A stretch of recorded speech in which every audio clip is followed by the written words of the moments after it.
ये देख रहे हैं, मतलब केंद्रीय मंत्रिपरिषद। तो इसमें केंद्र सरकार का प्रमुख कौन होता है? तो प्रधानमंत्री होता है। प्रधानमंत्री की नियुक्ति किसके द्वारा किया जाता है? तो राष्ट्रपति के द्वारा किया जाता है। भारत का प्रधानमंत्री बनने के लिए 25 साल होना चाहिए। यदि भारत के प्रधानमंत्री संसद के उच्च सदन के हैं यानी राज्यसभा के हैं तो वो अविश्वास प्रस्ताव की स्थिति में अपना वोट नहीं दे सकेंगे। फिर उसके बाद में संसदीय शासन व्यवस्था में वास्तविक जो कार्यपालिका शक्ति होता है वो प्रधानमंत्री के अधीन होता है।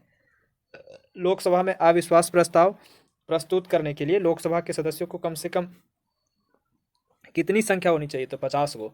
भारत के प्रधानमंत्री जो है किस सदन का हो सकता है? लोकसभा का, और राज्यसभा का सदस्य भी प्रधानमंत्री बन सकता है। फिर देखिए अनुच्छेद 75 में क्या है? तो प्रधानमंत्री और अन्य मंत्री की नियुक्ति है। मंत्रिपरिषद के आकार और उत्तरदायित्व का निर्धारण करता है अनुच्छेद 75। 91वां संविधान संशोधन 2003 में मंत्रियों को और प्रधानमंत्री सहित और लोकसभा में जो सदस्य के कुल सदस्य संख्या होता है उसमें 15% से ज़्यादा नहीं होना चाहिए कुल मंत्री। यानी पहले बड़ी मनी मंत्री बनता था तो मतलब 15% सीमित कर दिया गया कि 15% से ज़्यादा नहीं बन सकता है। फिर देखिए संसद के सदस्य नहीं होने पर कोई व्यक्ति अधिकतम कितना माह तक केंद्रीय मंत्री रह सकता है? तो 6 महीना तक के। अब यहाँ देखते हैं मंत्रिपरिषद किसके प्रति उत्तरदायी होगा? तो संसद के प्रति। फिर कह रहा है कि 257 अनुच्छेद में क्या है कि प्रत्येक राज्य की कार्यपालिका शक्ति का इस प्रकार प्रयोग करेंगे कि मतलब संघ की कार्यपालिका शक्ति के प्रति कोई प्रतिकूल प्रभाव नहीं पड़े, यानी राज्य का कार्यपालिका शक्ति केंद्र के कार्यपालिका शक्ति पर कोई प्रतिकूल प्रभाव न पड़े, ऐसा 257 में है। लाभ के पद का निर्धारण संसद और राज्य विधानमंडल करता है। केंद्र में संसद और राज्य में राज्य विधानमंडल। फिर उसके बाद कार्यपालिका किसके अधीन कार्य करता है? तो विधायिका के अधीन। नेहरू के कैबिनेट में पहले गृह मंत्री तथा बाद में रक्षा मंत्री कौन रहे थे? तो ये कैलाश नाथ काटजू रहे थे। पहले गृह मंत्री भी थे और फिर रक्षा मंत्री। स्वतंत्र भारत के प्रथम वित्त मंत्री तो R.K. शनमुगम शेट्टी थे। किस प्रधानमंत्री विदेश में आकस्मिक निधन हुआ है? तो लाल बहादुर शास्त्री का। कौन सा जो नेता था एक बार भी संसद में उपस्थित नहीं हुआ? तो चौधरी चरण सिंह थे। फिर आगे देख लीजिए संविधान के किस अनुच्छेद में मंत्रिमंडल शब्द का प्रयोग है? तो 352 अनुच्छेद में है। 352 के 3 में बोल सकते हैं। श्वेत पत्र ये भारत के संबंधित आधिकारिक दस्तावेज है। संघीय मंत्रिमंडल का पुनर्गठन तो ये गोपाला स्वामी अयंगर के प्रतिवेदन पर आधारित था। फिर मंत्रिपरिषद और मंत्रिमंडल में क्या अंतर होता है इसे देख लीजिए। तो मंत्रिपरिषद हो गया और मंत्रिमंडल है, कैबिनेट है और काउंसिल है। एरा में है मंत्रिपरिषद में कि कैबिनेट स्तर के और राज्य स्तर के मंत्री और उप मंत्री तीनों रहता है। और इसमें मंत्रिमंडल में है कि केवल कैबिनेट मंत्री ही शामिल होते हैं। अच्छा, यह एक संवैधानिक निकाय है मंत्रिपरिषद और इसका वर्णन संविधान के 74 और 75 में है। ये 44वां संशोधन के तहत जोड़ा गया है 1978 में। 352 में ये शब्द जोड़ा गया है। मूल पाठ में मंत्रिमंडल नहीं था। आगे देखिए मंत्रिपरिषद जो है वो मतलब संघ की समस्त कार्यपालिका शक्ति इसी में प्राप्त है, परंतु मंत्रिमंडल द्वारा इनके कार्यों का निर्धारण किया जाता है। फिर उसके बाद इसमें है कि मंत्रिमंडल सदैव मंत्रिपरिषद के शक्तियों का ही प्रयोग करता है और मंत्रियों के कार्यों का निर्धारण करता है। मतलब मंत्रिमंडल में कैबिनेट मंत्री है, एरो में कैबिनेट स्तर के मंत्री है, राज्य उप मंत्री है, यानी एरा में खाली सीनियर वाला है, कैबिनेट मंत्री है सब। मंत्रिमंडल द्वारा लिए गए नीतिगत निर्णयों का क्रियान्वयन मंत्रिपरिषद द्वारा किया जाता है और इसमें नीतिगत नीतियों को क्रियान्वित करने के लिए यह मंत्रिपरिषद को निर्देश देता है तथा निर्णयों के क्रियान्वयन की निगरानी भी करता है। अब देखिए मंत्रिपरिषद जो है वो सामूहिक रूप से लोकसभा के प्रति उत्तरदायी होता है। अब हम लोग देखेंगे महान्यायवादी और नियंत्रक महालेखा परीक्षक। तो भारत में 3 गो विधि अधिकारी है। एगो महान्यायवादी पहला हो गया, दूसरा महाधिवक्ता हो गया, पहला अटॉर्नी जनरल, दूसरा सॉलिसिटर जनरल और तीसरा भारत के अपर महाधिवक्ता। इसको additional solicitor general of India कहते हैं। भारत के पहला महान्यायवादी कौन थे? MC सीतलवाड़ थे। भारत सरकार को कानूनी विषय पर परामर्श कौन देता है? तो महान्यायवादी देता है, यानी अटॉर्नी जनरल। भारत का सर्वोच्च विधि अधिकारी कौन होता है? तो महान्यायवादी होता है। भारत का महान्यायवादी किसका विधि सलाहकार है? तो भारत सरकार का है। राष्ट्रपति द्वारा महान्यायवादी को सौंपे गए कार्य, मतलब राष्ट्रपति महान्यायवादी को कौन कौन काम सौंपता है? तो पहला कि भारत सरकार से संबंधित जो मामला है उसको सुप्रीम कोर्ट में भारत की ओर से पेश करिए, भारत सरकार की ओर से पेश करिए। फिर अनुच्छेद 143 के अंतर्गत राष्ट्रपति की ओर से उच्चतम न्यायालय में भारत सरकार का प्रतिनिधित्व करना होगा।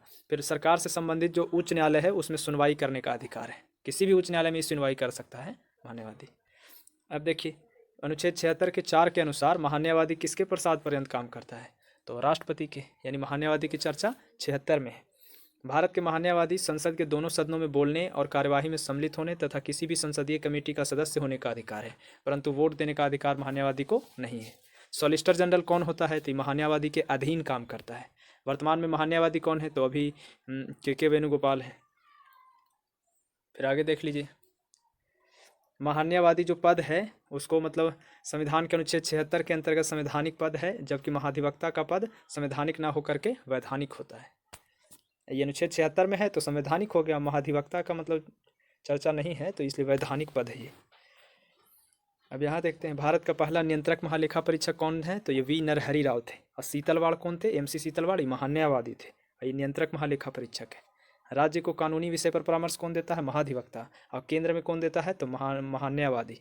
संसद जो है वो लोक सेवा समिति की बैठक में उपस्थित कौन रहता है? पब्लिक सर्विस कमेटी जो होता है ना, लोक लेखा समिति या लोक सेवा समिति, तो उसमें नियंत्रक महालेखा परीक्षक उपस्थित रहता है। यही मनोजांचता है। BR अम्बेडकर ने कहा था कि नियंत्रक महालेखा परीक्षक जो है वो संविधान के अंतर्गत सबसे प्रमुख अधिकारी होगा। यह लोकतांत्रिक व्यवस्था में भारत सरकार के वित्तीय रक्षकों में से एक होगा। इन वित्तीय रक्षकों में से सुप्रीम कोर्ट, निर्वाचन आयोग और UPSC सम्मिलित है। वित्तीय रक्षक में से ई भी एगो है कि मतलब कैग भी, और बाद सुप्रीम कोर्ट भी है, फिर निर्वाचन आयोग भी है, लोक सेवा आयोग भी है, इसे करके। अब देख लीजिए, भारत में नियंत्रक महालेखा परीक्षक का पद का सृजन इस संविधान में उल्लेख है इसका। अच्छा, इसका कार्यकाल 6 साल है। नियंत्रक महालेखा परीक्षक किसका मार्गदर्शक है? तो लोक लेखा समिति को मार्गदर्शन देता है। नियंत्रक महालेखा परीक्षक को लोक निधि का मुख्य अभिभावक कहा जाता है। राज्य सरकार और केंद्र सरकार के सभी खर्चों की वित्तीय जांच कौन करता है? तो नियंत्रक महालेखा परीक्षक करता है। नियंत्रक एवं महालेखाकार पेंशन व भत्ते किस पर भारित होते हैं? तो संचित निधि पर भारित होता है। नियंत्रक और महालेखा परीक्षक से संबंधित अनुच्छेद तो 148 है। इसमें भारत के नियंत्रक महालेखा परीक्षक की नियुक्ति होता है। अच्छा, नियंत्रक महालेखा परीक्षक के कार्य और पावर किस में है? तो 149 में है। और संघ और राज्य के लेखा प्रारूपों के संबंध में राष्ट्रपति को सलाह कै में देता है? तो 150 में देता है। और अंकेक्षण प्रतिवेदन महालेखा परीक्षक या नियंत्रक महालेखा परीक्षक किस में करता है? तो 151 के तहत करता है। यानी ये चारों जो है नियंत्रक महालेखा परीक्षक से आर्टिकल था। अब देख लिए, नियंत्रक महालेखा परीक्षक अवकाश प्राप्ति के बाद कोई भी सरकारी पद धारण नहीं कर सकता है। अब संसद देखेंगे हम लोग। संसद में देखिए तो 110 अनुच्छेद जो है वो धन विधेयक से है। फिर लोकसभा अध्यक्ष अपना त्यागपत्र उपाध्यक्ष को देगा। 1971 में क्या हुआ था कि अनुच्छेद 82 के अनुसार लोकसभा के सीट के बीच जो आवंटन होता है वो जनगणना 1971 के जनगणना के आधार पर हुआ था। फिर लोकसभा अध्यक्ष जो है वो लोकसभा सदस्यों में से ही चुना जाएगा। राज्यसभा का एकांतिक शक्ति 249 अनुच्छेद में है। संविधान का चौथी अनुसूची राज्यसभा में सीट बांटने से है। लोकसभा में अधिकतम सदस्य कै गो? 552 गो। फिर अनुच्छेद 105 में क्या है? तो संसद के सदस्यों को विशेषाधिकार तथा उन्मुक्ति के लिए प्रावधान है, अनुच्छेद 105 में है। लोकसभा और राज्यसभा के गणपूर्ति के लिए 1/10 सदस्य होना चाहिए। राज्यसभा का सदस्य बनने के लिए 30 साल। राज्यसभा का अधिकतम निर्धारित संख्या कितना राज्यसभा में कै गो बन सकता है?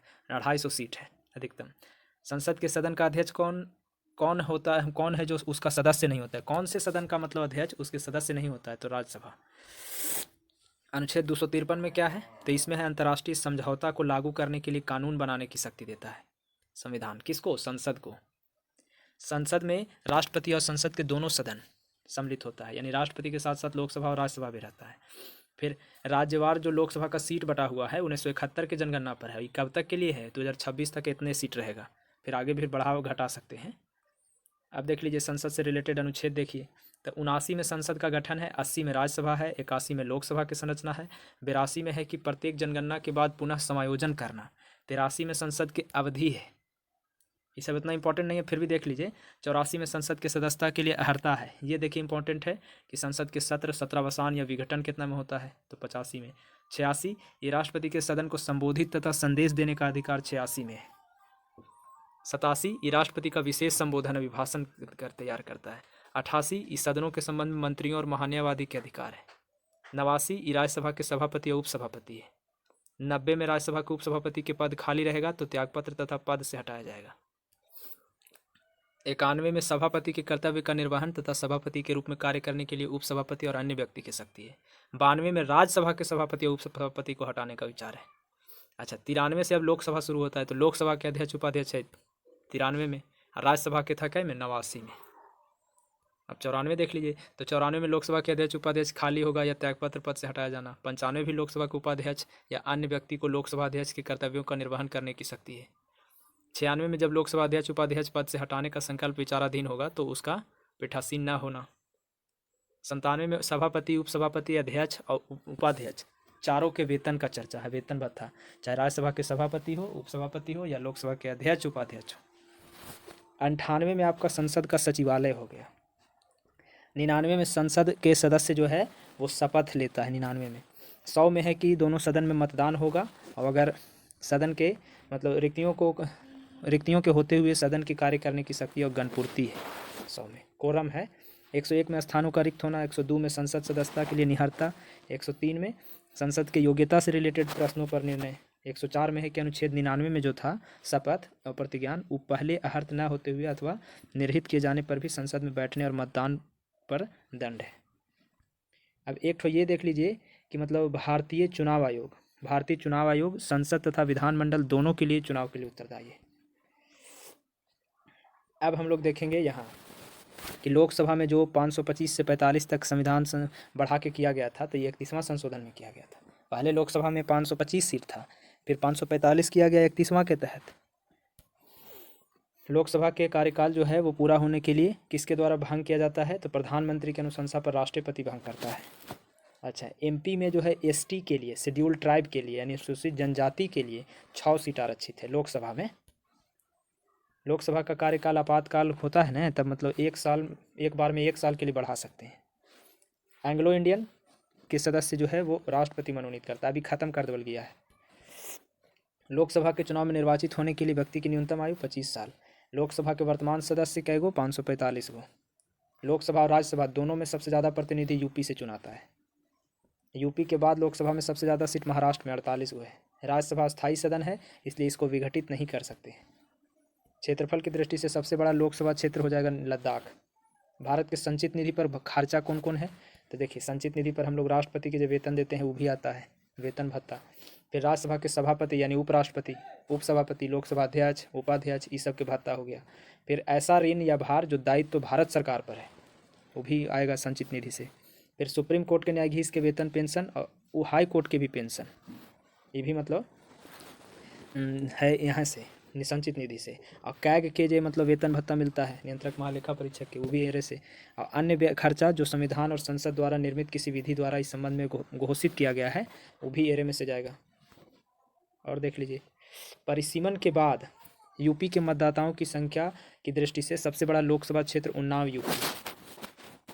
फिर लोकसभा का पहला आम चुनाव किस वर्ष हुआ था, तो 25 अक्टूबर 1951 से 21 फरवरी 1952 तक के। 51-52 में इसीलिए देता है, अक्टूबर से फरवरी तक है, 25 अक्टूबर से 21 फरवरी। यदि लोकसभा के सभी सदस्य बहुमत से संकल्प पारित कर दे तो लोकसभा अध्यक्ष तथा उसके कार्यकाल की समाप्ति के पहले ही उसे पद से हटा सकते हैं।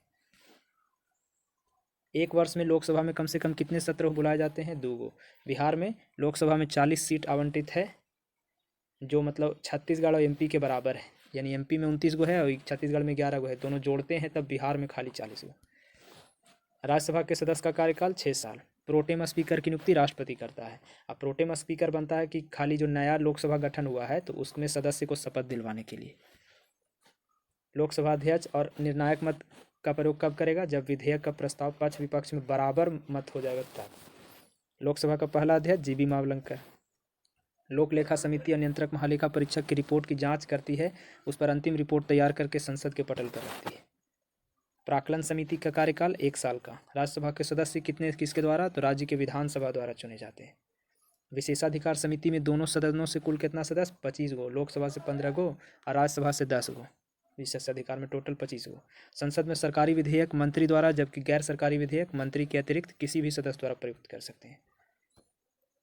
गैर विधेयक कोई भी ला सकता है, लेकिन सरकारी विधेयक लाना है गवर्नमेंट बिल तो मंत्री द्वारा ही आएगा। कोई मंत्री है तबे।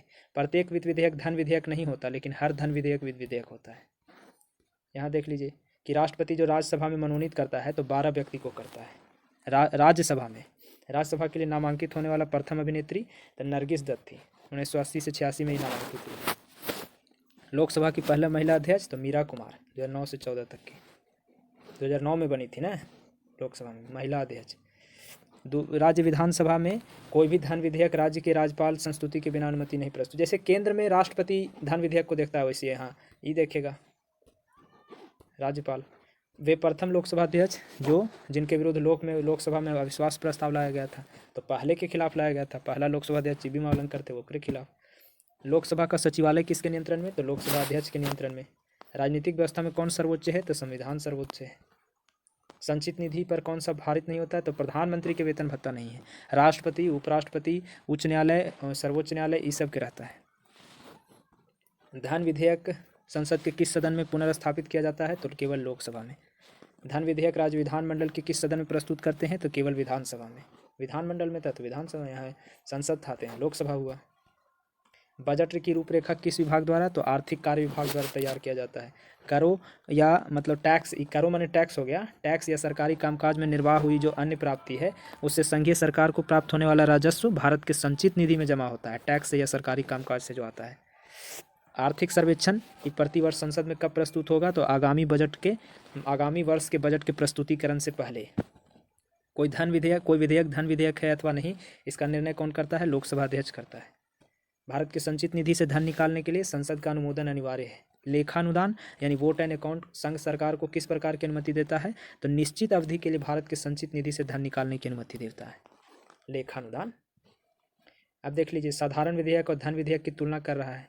तो इसमें देखिए पहले कि साधारण विधेयक जो है लोकसभा या राज्यसभा कहीं भी प्रस्ताव कर सकते हैं, और धन विधेयक केवल लोकसभा में होता है। साधारण विधेयक मंत्री, गैर सरकारी सदस्य दोनों प्रस्तुत करता है, लेकिन धन विधेयक केवल मंत्री द्वारा प्रस्तुत किया जाता है। साधारण विधेयक में राष्ट्रपति की पूर्व अनुमति आवश्यक नहीं है, लेकिन धन विधेयक में राष्ट्रपति की पूर्व अनुमति की आवश्यकता है। इसमें है कि साधारण में कि राज्यसभा द्वारा संशोधित या स्वीकृत कर सकता है, लेकिन धन विधेयक में राज्यसभा संशोधित या स्वीकृत नहीं कर सकता है। साधारण विधेयक को राज्यसभा अधिकतम 6 महीना के लिए रोक सकता है, और धन विधेयक को राज्यसभा केवल 14 दिन के लिए रोकता है। साधारण विधेयक को भेजने के लिए लोकसभा अध्यक्ष के प्रमाणित होने जाने की आवश्यकता नहीं है।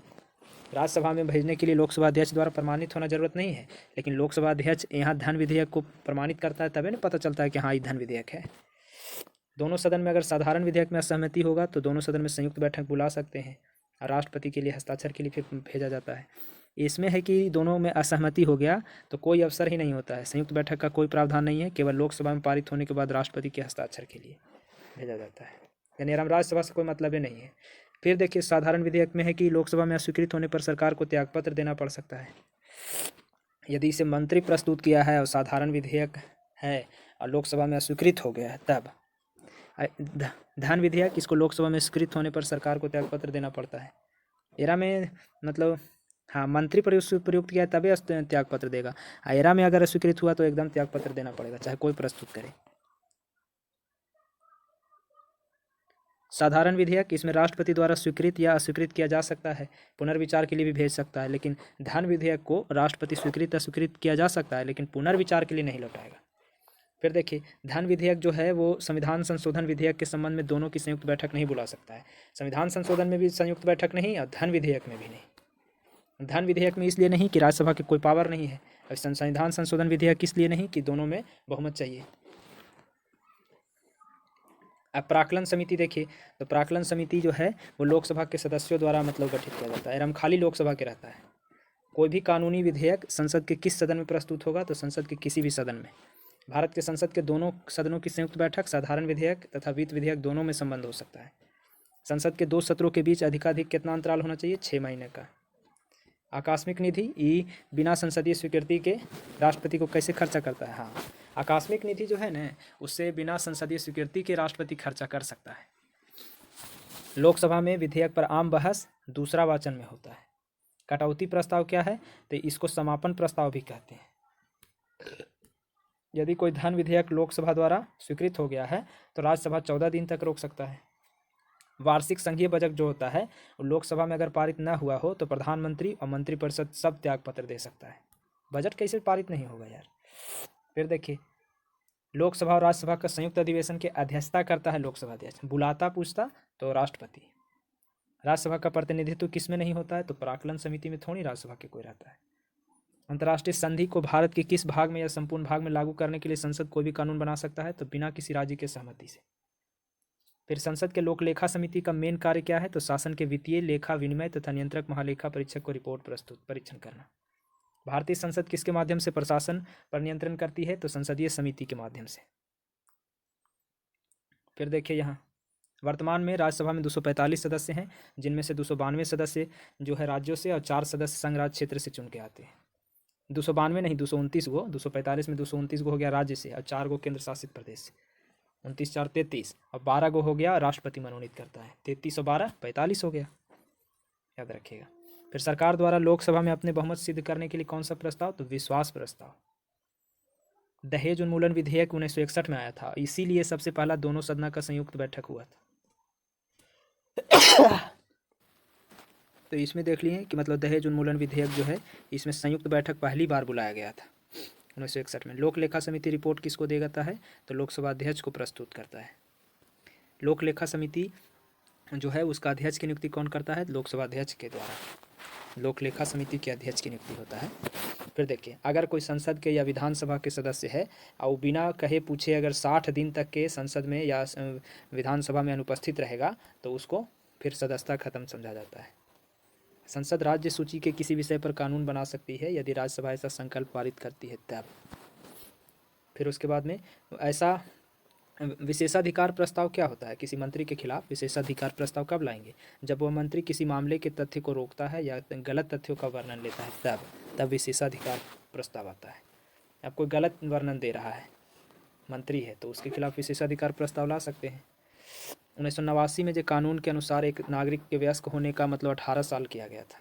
लोकसभा में शून्यकाल की अवधि जो है वो अधिक से अधिक 1 घंटा हो सकता है। संसद में स्थगन प्रस्ताव लाने का उद्देश्य है कि सार्वजनिक महत्व के अति आवश्यक मुद्दों पर बहस करना है। स्थगन प्रस्ताव इसीलिए लाया जाता है। फिर देखिए भारतीय संसद की संप्रभुता किसके द्वारा प्रतिबंधित है? तो न्यायिक समीक्षा से प्रतिबंधित है। संसदीय व्यवस्था में शून्यकाल किस देश का है? तो भारत से लिया गया है। भारत शुरुआत किया है। संसद की कार्यवाही में पहला घंटा प्रश्नकाल का होता है। लोक लेखा समिति में टोटल 22 सदस्य है, जिनमें 15 गो लोकसभा से और 7 गो राज्यसभा से। अब हम लोग सुप्रीम कोर्ट देखेंगे तो सुप्रीम कोर्ट का जो अधिकार क्षेत्र है वो बढ़ाने घटाने का अधिकार संसद के पास है। सुप्रीम कोर्ट की स्थापना 1950 में 28 जनवरी को। सुप्रीम कोर्ट के कार्यवाहक मुख्य न्यायाधीश की नियुक्ति तो ये राष्ट्रपति करता है। सुप्रीम कोर्ट में मुख्य न्यायाधीश को मिलाकर के टोटल क्या गो है? तो 34 गो है। फिर दूरसंचार विवाद और निपटान अपील प्राधिकरण अधिकरण है, जिसको telecom dispute settlement and appellate tribunal बोलते हैं। उसके निर्णयों को केवल सुप्रीम कोर्ट में ही चुनौती दे सकते हैं, याद रखिएगा। ये वाला जो इसका जो अपील करना है इसके निर्णय को तो केवल सुप्रीम कोर्ट में, हाई कोर्ट में नहीं। सुप्रीम कोर्ट के न्यायाधीशों का वेतन जो है वो संसद निर्धारित करता है। सुप्रीम कोर्ट के न्यायाधीशों का जो नियुक्ति होता है वो राष्ट्रपति के द्वारा किया जाता है। सुप्रीम कोर्ट के न्यायाधीशों की संख्या में वृद्धि करने की शक्ति संसद को है। सुप्रीम कोर्ट के न्यायाधीश किस प्रक्रिया के द्वारा हटाया जा सकता है? तो राष्ट्रपति द्वारा संसद के अनुशंसा पर। सेवानिवृत्ति यानी रिटायरमेंट के बाद सर्वोच्च न्यायालय के न्यायाधीश किसी भी न्यायालय में वकालत नहीं कर सकते हैं।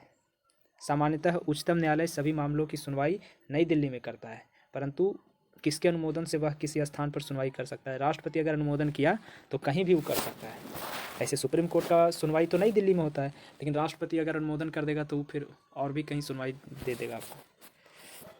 सुप्रीम कोर्ट के न्यायाधीशों का सेवानिवृत्ति 65 साल है।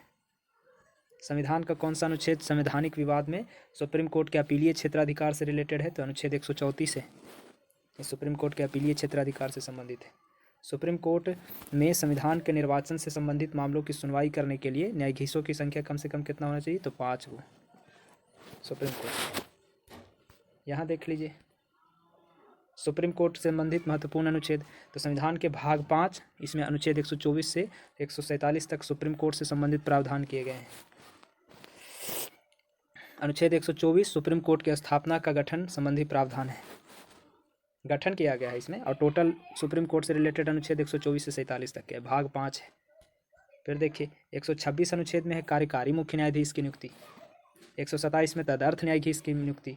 128 में सेवानिवृत्त न्यायाधीश को भी सुप्रीम कोर्ट की बैठक में उपस्थित होने के लिए बुलाया जा सकता है। जैसे रिटायर्ड कोई न्यायाधीश है तो उसको सुप्रीम कोर्ट में बैठक में उपस्थित होने के लिए बुला सकते हैं 128 में, तदर्थ न्यायाधीश 27 में, कार्यकारी न्यायाधीश 26 में, 126 में।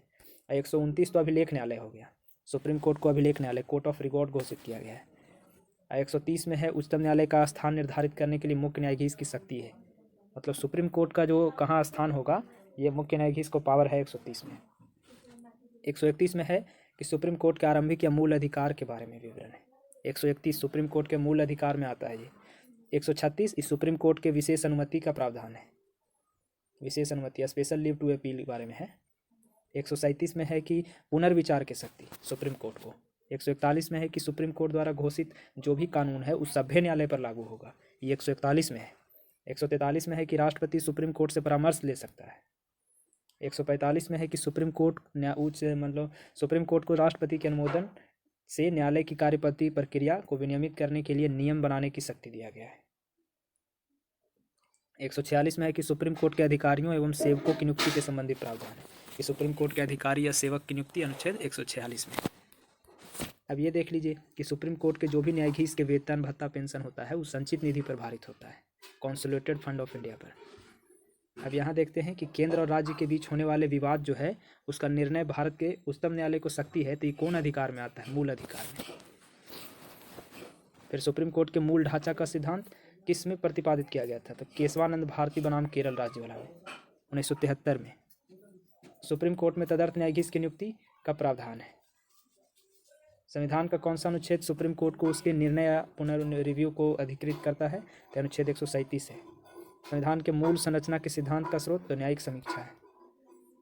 संविधान की व्याख्या का अंतिम अधिकार तो सुप्रीम कोर्ट को है। हाई कोर्ट और सुप्रीम कोर्ट जो है वो अधिकारिता के मामले में कौन? मूल अधिकार में परिवर्तन। ये दोनों मामला आता है, दोनों में। संविधान का संरक्षक सुप्रीम कोर्ट ही होता है।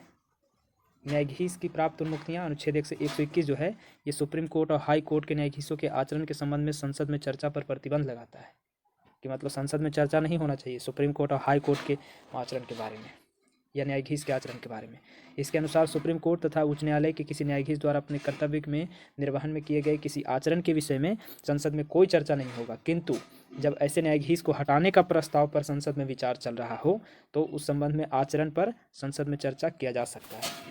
लेकिन ऐसे आप चर्चा नहीं करेंगे कि वो न्यायाधीश ऐसा है ये ऐसा है, उसको हटाना है तब चर्चा कर सकते हैं। न्यायालय की अवमानना, 129 अनुच्छेद जो है सुप्रीम कोर्ट और 215 अनुच्छेद में हाई कोर्ट, ये दोनों अवमानना से संबंधित शक्तियों का प्रावधान है।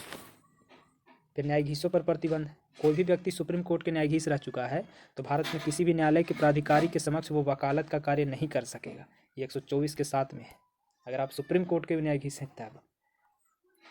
फिर भारत में प्रथम दलित मुख्य न्यायाधीश कौन था? तो के.जी. बालकृष्णन थे, दलित थे, बाल जी दलित थे। फिर संविधान के व्याख्या से रिलेटेड सभी विवाद सुप्रीम कोर्ट के समक्ष किसके अधिकारिता के अंतर्गत? तो ये प्रारंभिक क्षेत्राधिकार में आता है। संविधान की व्याख्या वो करता है ना, तो इसका प्रारंभिक क्षेत्राधिकार है। ये मूल वाला में था, ये केंद्र राज्य के बीच विवाद होगा तो मूल अधिकार में, लेकिन संविधान की व्याख्या करेगा तब प्रारंभिक क्षेत्राधिकार होता है। अब कानूनी मामलों पर सुप्रीम कोर्ट परामर्श लेता है तो ये राष्ट्रपति से लेता है। मूल अधिकार व्यक्ति को जैसा उसे सबसे अच्छा लगे उस तरह से अपनी ज़िंदगी की रूपरेखा तैयार करने के लिए सक्षम बनाता है। यह जो धारणा है वो गोलकनाथ स्टेट बनाम पंजाब में सुप्रीम कोर्ट में ये वक्तव्य दिया था, ये वाला मामला में ये बात आया था। फिर संविधान के 32 अनुच्छेद जो है वो मौलिक अधिकार की सुरक्षा करता है। सुप्रीम कोर्ट नागरिक के मौलिक अधिकार की सुरक्षा करता है। अब देख लीजिए सर, सुप्रीम कोर्ट के अपीलीय क्षेत्राधिकार में 4 भाग है। एक संवैधानिक विषय से जुड़ा बात है तो 132 में है, अपील सुप्रीम कोर्ट में करते हैं ना, तो अगर संवैधानिक विषय है तो 132 में, सिविल विषय है तो 133 में, आपराधिक विषय है तो 134 में, और विशेष अनुमति से है तो वो 136 में। संवैधानिक 32, सिविल 33, आपराधिक 34 और विशेष अनुमति वाला 36। सुप्रीम कोर्ट के न्यायाधीश के नियुक्त होने के लिए किसी व्यक्ति को कम से कम कितना साल हाई कोर्ट में वकालत किया जाना चाहिए? 10 साल। न्यायिक पुनर्लोकन का अर्थ क्या हो गया कि सुप्रीम कोर्ट राज्य के ऐसे कानून जो संविधान के विपरीत हो उसे असंवैधानिक घोषित कर देगा। फिर भारत में न्यायालयों से किन्हें अभिलेख न्यायालय माना जाता है? तो हाई कोर्ट और सुप्रीम कोर्ट को। PIL की संकल्पना का उद्गम कहाँ से हुआ है? तो PIL अमेरिका से शुरू हुआ है, याद रखिएगा। भारत में सुप्रीम कोर्ट एक अभिलेख न्यायालय है। इसका रिकॉर्ड होता है, कोर्ट ऑफ रिकॉर्ड है। इसके सभी निर्णय साक्ष्यात्मक मूल्य होता है और इस पर किसी प्रकार किसी भी न्यायालय में प्रश्न चिन्ह नहीं लगा सकते हैं, सुप्रीम कोर्ट वाला थी बात को। अब ये देख लीजिए कि मूल अधिकारों के उल्लंघन के खिलाफ सुप्रीम कोर्ट अनुच्छेद 32 में और उच्च न्यायालय 226 में रिट जारी करता है। मूल अधिकार का अगर उल्लंघन होगा तब। अब हम लोग राज्यपाल देखेंगे। तो देखिए, भारत में राज्यपाल को मनोनीत किए जाने की पद्धति में कौन सा देश से लिया गया है राज्यपाल? कनाडा से। राज्य का कार्यकारी और संवैधानिक प्रमुख कौन होता है? तो राज्यपाल होता है। किसी भी राज्य में राज्यपाल की नियुक्ति किस अनुच्छेद के तहत? तो 155 के तहत किया जाता है। विधान परिषद में राज्यपाल द्वारा कितने सदस्य मनोनीत होता है? तो 100/6। यदि राज्यपाल संसद और विधानसभा के सदस्य है तो जिस तिथि से वह राज्यपाल का पद धारण करेगा उस तिथि से संसद और विधानसभा का पद खाली माना जाएगा। झारखंड, छत्तीसगढ़, एमपी और उड़ीसा इस सब में जनजातीय कल्याण मंत्री की नियुक्ति करता है ये वो राज्यपाल, काहे कि इस सब में जनजाति है ना, इसीलिए। फिर देखिए, राज्य विधानसभा को सत्रावसान का आदेश किसके द्वारा? तो राज्यपाल के द्वारा। सत्रावसान ही करता है राज्यपाल। राज्यपाल किसके सलाह से जिला न्यायाधीशों की नियुक्ति करता है या उसका स्थानांतरण या प्रोन्नति? तो हाई कोर्ट के अथी से करता है। जिला न्यायाधीश की नियुक्ति कर देगा या ट्रांसफ़र कर देगा राज्यपाल। राज्यपाल के वेतन भत्ता किस निधि से देते हैं? तो राज्य के संचित निधि से, स्टेट वाला से, संचित निधि से। भारत के संविधान में राज्य के राज्यपाल के खिलाफ अभियोग चलाने का प्रावधान नहीं है, मतलब राज्यपाल के खिलाफ आप अभियोग नहीं चला सकते। राज्यपाल जो है वो किस अनुच्छेद के अंतर्गत राष्ट्रपति के विचार के लिए किसी व्यक्ति को आरक्षित रखता है? तो अनुच्छेद 201 में। अब जैसे राज्यपाल जो है वो किसी विधेयक को अपने अंडर में रख रहा है तो ये राष्ट्रपति के विचार के लिए, तो ये 201 के तहत। वर्तमान में राज्यपाल का वेतन कितना है? 3.5 लाख रुपया है। राज्यपाल किसके प्रति उत्तरदायी होता है? तो राष्ट्रपति के प्रति उत्तरदायी होता है। 7वां संविधान संशोधन अधिनियम जो 1956 है, कि एक व्यक्तियों को 2 या 2 से अधिक राज्यपाल नियुक्त किया जा सकता है। राज्यपाल पुनर्नियुक्त भी योग्य होता है। 7वां संविधान संशोधन 1956 में ऐसा हुआ है कि राज्यपाल को बार बार नियुक्त कर सकते हैं। राज्यपाल द्वारा दी जाने वाली उन्मुक्तियाँ, तो इसमें देखिए कौन उन्मुक्तियाँ नहीं, नियुक्ति किसको करता है? तो राज्य के महाधिवक्ता के करेगा, राज्य लोक सेवा आयोग और अध्यक्ष के करेगा, राज्य निर्वाचन आयोग के अध्यक्ष सदस्य के करेगा, विश्वविद्यालय के कुलपति की नियुक्ति करेगा और राज्य वित्त आयोग का गठन करेगा। राज्यपाल जो है उच्च न्यायालय के न्यायाधीशों की नियुक्ति के विषय में राष्ट्रपति से परामर्श लेता है। हाई कोर्ट के न्यायाधीश की नियुक्ति करेगा तब। राज्यपाल को राज्य लोक सेवा आयोग के सदस्यों को निलंबित करने का अधिकार भी प्राप्त है। यहाँ गलत दिया है लगता है, राज्य लोक सेवा आयोग के सदस्य को मतलब हटा नहीं सकता था, ये लिखना चाहिए था। जम्मू कश्मीर के उपराज्यपाल की नियुक्ति तो राष्ट्रपति करता है। भारत में राज्यपाल बनने के लिए पहली महिला कौन थी? तो सरोजनी नायडू थी। राज्य विधानसभा में एंग्लो इंडियन के लिए प्रतिनिधित्व का प्रावधान संविधान के किस अनुच्छेद में है? तो ये 333 के द्वारा है। राज्यपाल से रिलेटेड अनुच्छेद देख लीजिए, तो अनुच्छेद 153 में राज्य का राज्यपाल होता है और 154 में वही राज्य का राज्यपाल कार्यपालिका शक्ति में निहित होता है, यानी राज्य की कार्यपालिका शक्ति राज्यपाल में है, तो ये अनुच्छेद 154 में है। 160 में है आकस्मिक परिस्थितियों में राज्यपाल के काम क्या होता है ऐसे। 161 में है क्षमादान और कुछ मामला में दंडादेश, निलंबन, परिहार और लघुकरण के राज्यपाल को पावर है। 163 में मंत्रिपरिषद द्वारा राज्यपाल को सलाह एवं सहयोग देना, मंत्रिपरिषद जो है उसके द्वारा राज्यपाल को सलाह दिया जाता है, सहयोग। 200 अनुच्छेद में है कि राज्य विधानसभा जो पारित विधेयक है वो राज्यपाल अनुमति देता है 200 में। 201 में है राज्य विधानसभा द्वारा पारित विधेयक राष्ट्रपति के विचारार्थ सुरक्षित रखना, 201 में। 213 में है कि राज्यपाल अध्यादेश जारी करने की शक्ति है। 233 में है राज्यपाल जिला न्यायाधीशों की नियुक्ति करता है। और ये देख लीजिए, सरोजनी नायडू ने राज्यपाल को कहा था कि सोने के पिंजरे में निवास करने वाली के एक चिड़िया है। फिर हम देखते हैं यहाँ मतलब राज्य विधानमंडल। अब देखिए, तो भारत में राज्य विधानमंडल का उच्च सदन कौन सा है? तो विधान परिषद है। राज्य के वित्तीय लेखा जो है वो कौन नियंत्रित करता है? तो कैग करता है, नियंत्रक एवं महालेखा परीक्षक। राज्य में उच्च सदन की स्थापना की या समाप्ति जो है उससे संबंधित राज्य के विधानसभा द्वारा पूर्ण बहुमत से पारित प्रस्ताव और संसद द्वारा साधारण बहुमत से पारित प्रस्ताव के बाद होता है। यानी अगर आप विधान परिषद बनाना चाहते हैं अपने स्टेट में तो विधानसभा से पहले पास कीजिए, उसके बाद संसद साधारण बहुमत से पास करेगी।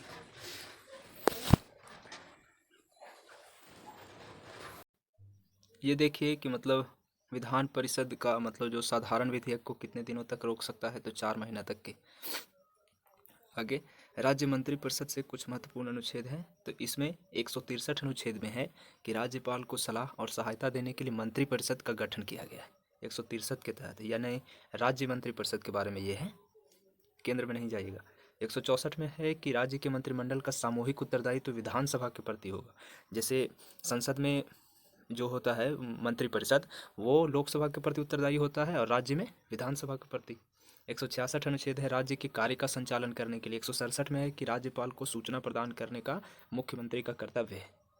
और केंद्र में प्रधानमंत्री राष्ट्रपति को 78 अनुच्छेद के तहत करता है, और राज्य में राज्यपाल को सूचना देगा मुख्यमंत्री अपने कर्तव्य का कि हम ये काम किए हैं। आगे देखिए, भारतीय संविधान के किस अनुच्छेद के अंतर्गत विधानसभा को विधान परिषद बनाने और ख़त्म करने दोनों अधिकार है? तो अनुच्छेद 169 में है। 170 में क्या है? तो विधानसभा के सदस्यों की संख्या है कि विधानसभा में कितना सदस्य कहाँ रहेगा। भारत का निर्वाचन आयोग, तो ये राज्य विधानसभा के निर्वाचन का संचालन कौन करता है? यानी राज्य का जो विधानसभा का निर्वाचन का संचालन है वो भारत निर्वाचन आयोग करता है। राज्य विधान परिषद को भंग नहीं किया जा सकता है, परंतु इसे खत्म किया जा सकता है, मतलब भंग नहीं होगा और उसे समाप्त कर देगा। राज्य चाहेगा कि विधान परिषद हमारे स्टेट में नहीं रहे तो खत्म कर देगा। भारत के किस राज्य में समान नागरिक संहिता है? तो गोवा में है। राज्य का विधानसभा अध्यक्ष किसको त्यागपत्र देगा? उपाध्यक्ष को देगा। विधानसभा के सदस्यों के निहरता से संबंधित प्रश्न पर अंतिम निर्णय कौन देता है? तो राज्यपाल देता है। विधानसभा का सदस्य बनने के लिए 25 साल चाहिए।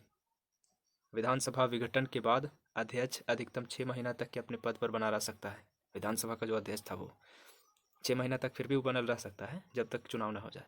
राज्य के मंत्रियों के वेतन और भत्ता ये राज्य विधानसभा द्वारा तय किया जाता है। 1956 में पुनर्गठित हुआ था द्विसदनीय विधानमंडल, तो 5 गो में बना था। मतलब विधानमंडल में जैसे होता है ना कि राज्य विधानसभा और राज्य विधान परिषद, तो ये 5 राज्य में ऐसा हुआ था। प्रथम महिला मुख्यमंत्री कहाँ की बनी थी? तो यो यूपी में बनी थी। भारत की प्रथम महिला मुख्यमंत्री सुचेता कृपलानी 1963 से 67 तक यूपी में रही थी, यही थी। अब देख लीजिए विधानसभा की कौन कहाँ सीट है।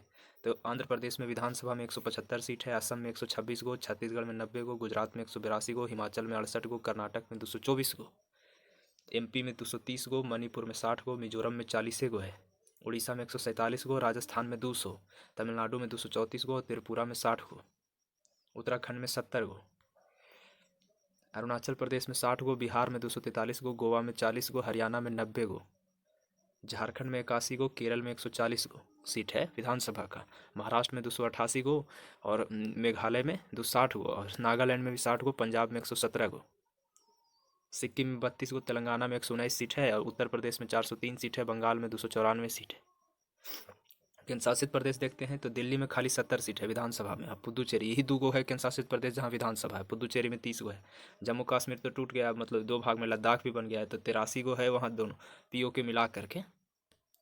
अब यहाँ देख लीजिए कि मुख्यमंत्री के सलाह पर राज्यपाल जो है वो मंत्रियों की नियुक्ति करता है, और ये राज्यपाल के प्रसाद पर्यंत काम करते हैं। अब हम लोग देखेंगे उच्च न्यायालय यानी हाई कोर्ट। तो अंडमान निकोबार द्वीप समूह जो है वो कौन उच्च न्यायालय, कौन हाई कोर्ट के अंतर्गत आता है? तो कलकत्ता उच्च न्यायालय के अंतर्गत आता है। फिर उसके बाद देख लीजिए कि उच्च न्यायालय के न्यायाधीश का वेतन भत्ता कहाँ से? तो स्टेट वाला संचित निधि से, यानी राज्य वाला से। सुप्रीम कोर्ट के निर्णय के पहले उच्च न्यायालय ने यह निर्णय दिया कि एक ही बार में 3 तलाक कहने से तलाक होना गैर कानूनी है। मतलब कौन सुप्रीम कोर्ट के निर्णय से पहले ही बात निर्णय दिया था? तो इलाहाबाद उच्च न्यायालय। इलाहाबाद उच्च न्यायालय है, और एक जब उन्होंने ऐसा कहा तब फिर उसके बाद सुप्रीम कोर्ट में बाद में ऐसा फैसला आया था। तो ये पहले दिया था ऐसा, इसीलिए इसका नाम आ गया यहाँ। फिर उसके बाद न्यायाधीशों को हटाने की प्रक्रिया 3 सदस्यीय समिति। 13 में भारत के मुख्य न्यायाधीश यानी उच्चतम न्यायालय का कोई अन्य वरिष्ठ न्यायाधीश, यही 2 में से कोई रहता है। 3 वो देखिए कौन कौन है। उच्च न्यायालय का मुख्य न्यायाधीश रहेगा, एक प्रख्यात विधिवेत्ता रहेगा। यानी न्यायाधीश को हटाने के लिए 3 सदस्यीय जो समिति बनता है ना, तो एगो मुख्य न्यायाधीश सुप्रीम कोर्ट के रहेगा, एगो हाई कोर्ट के रहेगा, यानी तो वरिष्ठतम रहेगा दोनों में से, और एक प्रख्यात विधिवेत्ता रहेगा। एक उच्च न्यायालय का न्यायाधीश अपना त्यागपत्र किसको देगा? तो राष्ट्रपति को देगा। हाई कोर्ट वाला भी राष्ट्रपति को देगा, याद रखिएगा।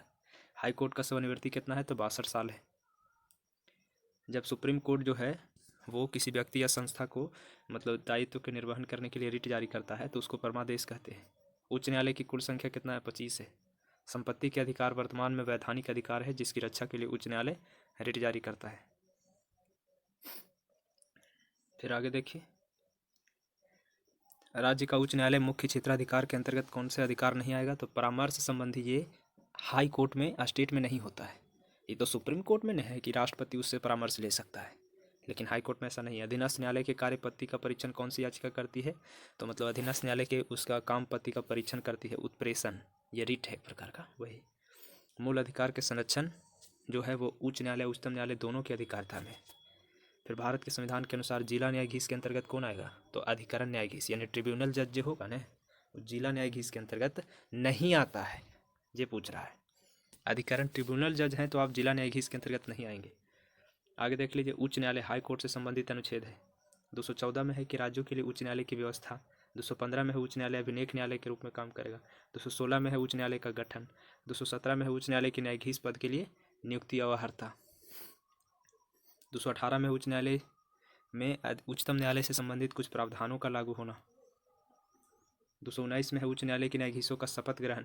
220 में अस्थायी न्यायाधीश बहाल होने के बाद प्रैक्टिस पर प्रतिबंध होना। फिर उसके बाद अस्थायी न्यायाधीश जब बहाल हो गया तब फिर 221 में न्यायाधीशों के वेतन भत्ता। 222 में है कि एक उच्च न्यायालय से दूसरा उच्च न्यायालय में ट्रांसफर होगा, 222 में है। 223 में है कार्यवाहक मुख्य न्यायाधीश की नियुक्ति होगा। 224 में है अतिरिक्त कार्यवाहक न्यायाधीशों की नियुक्ति होगा। फिर देख लीजिए 224 के ए में है कि हाई कोर्ट में जैसे सेवानिवृत्त न्यायाधीशों की नियुक्ति होगा। हाँ, फिर 225 में उच्च न्यायालय का क्षेत्राधिकार देख सकते हैं। 226 में तो कुछ रिट याचिका जारी करता है, हाई कोर्ट को पावर है। 226 के ए में है कि 226 के अंतर्गत ही कुछ अधिनियम, केंद्रीय अधिनियम, उसको संवैधानिक वैधता पर विचार किया जाना या निरस्त करना। 227 में है उच्च न्यायालय सभी अधीनस्थ न्यायालय पर आरक्षण की शक्ति देता है। 228 में उच्च न्यायालय कुछ मामला में स्थानांतरण करता है। 228 में है कि राज्य अधिनियम संवैधानिक वैधता से संबंधित प्रश्नों के विस्तारण के लिए विशेष प्रावधान निरस्त करेगा।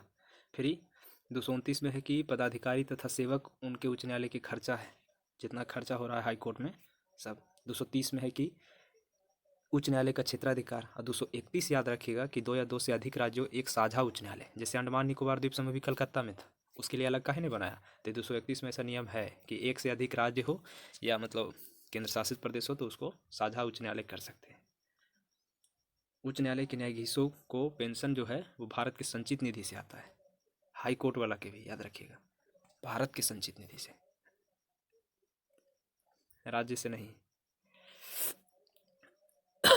अब यहाँ देख लीजिए हमारा कुछ मतलब जो उच्च न्यायालय कहाँ है, उसका मेन स्थापना कहाँ हुआ है और उसका मुख्यालय कहाँ है, मुख्य पीठ कहाँ है।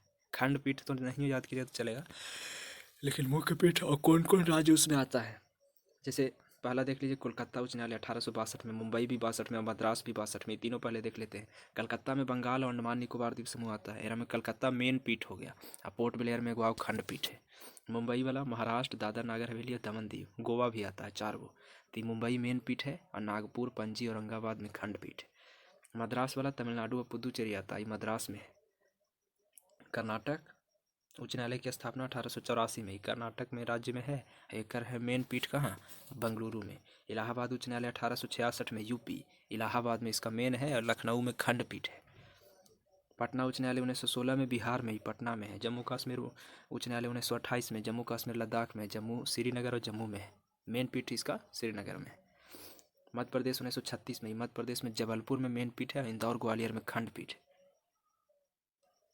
पंजाब हरियाणा 1947 में, पंजाब हरियाणा चंडीगढ़ आता है और चंडीगढ़ में इसका मेन पीठ है। गुवाहाटी 1948 में, असम नागालैंड मिजोरम और अरुणाचल आता है। असम नागालैंड मिजोरम अरुणाचल, ये गुवाहाटी मेन हो गया। कोहिमा, इम्फाल, अगरतला, ये सब में है न कि खंड पीठ है। उड़ीसा 1948 में, गुवाहाटी भी 1948 से था, याद रखिएगा। पंजाब हरियाणा 47 था। उड़ीसा 48 में, उड़ीसा कटक में है। फिर राजस्थान 1949 में, राजस्थान में जोधपुर में इसका मेन पीठ है। जयपुर में खंड पीठ है, जबकि राजस्थान की राजधानी जयपुर है, लेकिन जयपुर में खंड पीठ है, जोधपुर में है मेन पीठ। आंध्र प्रदेश 1954 में, आंध्र प्रदेश अमरावती में है। केरल 1958 में, केरल लक्षद्वीप एर्नाकुलम में है। गुजरात 1960 में, गुजरात अहमदाबाद में है। दिल्ली 1966, दिल्ली दिल्ली में है। फिर उसके बाद हिमाचल प्रदेश 1967 में, हिमाचल प्रदेश शिमला में है। सिक्किम 1975 में, सिक्किम गंगटोक में है। छत्तीसगढ़ 2000 में, छत्तीसगढ़ बिलासपुर में है। फिर ये उत्तराखंड 2000 में, उत्तराखंड ये नैनीताल में इसका मेन पीठ है। झारखंड 2000 में, झारखंड ये रांची में इसका मेन पीठ है। मेघालय 2013 में बना है, ये मेघालय में है, शिलोंग में। और मणिपुर 2013 में बना है, ये भी मणिपुर में है, इम्फाल में। और त्रिपुरा भी 2013 में, त्रिपुरा में, अगरतला में। तेलंगाना 2018 में, तो तेलंगाना में। 7 केंद्र शासित प्रदेश विभिन्न राज्यों के उच्च न्यायालय के अंतर्गत आते हैं, केंद्र शासित प्रदेश वाला। हालांकि दिल्ली का अपना उच्च न्यायालय है, ये भी याद रखिएगा। दिल्ली वाला रम लगता है नहीं दिया है। यहाँ देख लीजिए कि 6 उच्च न्यायालय इलाहाबाद, बम्बे, गुवाहाटी, मध्य प्रदेश, मद्रास और राजस्थान की अस्थायी खंडपीठ है। ये 6 उच्च न्यायालय जो है ना, ये मतलब इन सब की अस्थायी खंडपीठ है। केवल कर्नाटक उच्च न्यायालय का मुख्य खंडपीठ बेंगलुरु की 2 सर्कल खंडपीठ है। धारवाड़ और गुलबर्गा में। यहाँ में दो गो सर्कल खंडपीठ है और इसमें एक ही गो है अस्थायी खंडपीठ। अब यहाँ देख लीजिए, हम लोग देखते हैं कि निवारक निरोध जो कानून बनता है, प्रिवेंटिव डिटेंशन, तो उसके तहत व्यक्ति को बिना मुकदमा चलाए भी 3 महीना तक बंदी बना सकता है किसी भी व्यक्ति को, निवारक निरोध के तहत। इलाहाबाद उच्च न्यायालय 1866 में स्थापना है। न्यायालय में कार्यवाही लंबित होने की दशा में प्रतिषेध लागू होता है, यानी प्रोहिबिशन। उच्च न्यायालय की अधीक्षण शक्ति में सैन्य न्यायालय में शामिल नहीं है, यानी हाई कोर्ट की अधीक्षण शक्ति में सैन्य न्यायालय नहीं आता है। उच्च न्यायालय में प्रथम न्यायाधीश कौन थी? महिला न्यायाधीश तो अन्ना चांडी थी, और प्रथम महिला मुख्य न्यायाधीश तो लीला सेठ थी। अब हम लोग केंद्र राज्य संबंध देखेंगे तो भारत की जो संघीय शासन प्रणाली है, ये कनाडा से लेवल गया है। और केंद्र और राज्य सरकार दोनों कानून बना सकती है किस सूची में? तो समवर्ती सूची है, जिसमें कॉन्करेंट लिस्ट में। सूची 3 प्रकार के, संघ, समवर्ती और एक राज्य सूची। केंद्र राज्य संबंध किस में है? तो 7वीं अनुसूची में है। अनुसूची पूछ रहा है तब। 8वां अनुसूची में भाषा है। अब देख लीजिए, केंद्र राज्य संबंध 1971 में राजमन्नार समिति का गठन तमिलनाडु में किया गया था, तमिलनाडु राज्य के द्वारा किया गया था। फिर इस संघ सूची में किए गए संशोधन देख लीजिए। 6ठा संविधान संशोधन जो 1956 में हुआ है, इसमें 92 की क्या में जोड़ी गई, इसका विषय था समाचार पत्र से भिन्न वस्तुओं के अंतर क्रय या विक्रय पर कर। ये हो गया, मतलब संशोधन होकर के इसका विषय।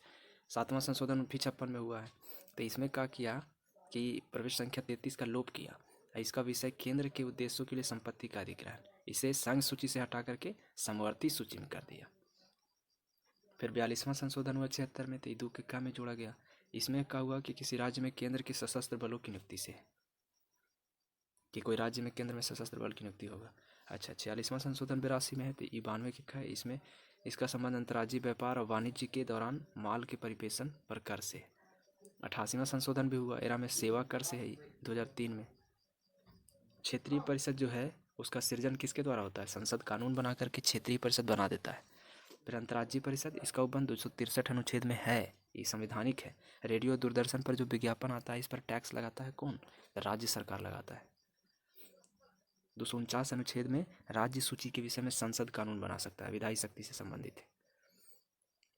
यहाँ हो गया ना। हाँ, अब यहाँ देख लीजिए, केंद्र राज्य जो के बीच जो शक्ति का विभाजन है, तो ये 245 अनुच्छेद और 246 के तहत है कि केंद्र राज्य के बीच में शक्ति का बंटवारा। अंतर्राज्यीय परिषद के अध्यक्ष कौन है? तो प्रधानमंत्री है। फिर उसके बाद प्रधानमंत्री अध्यक्ष होता है। संघ जो टैक्स लगाता है वसूलता है, और संघ तथा राज्यों में बांटा जाता है। ऐसा कौन सा टैक्स है?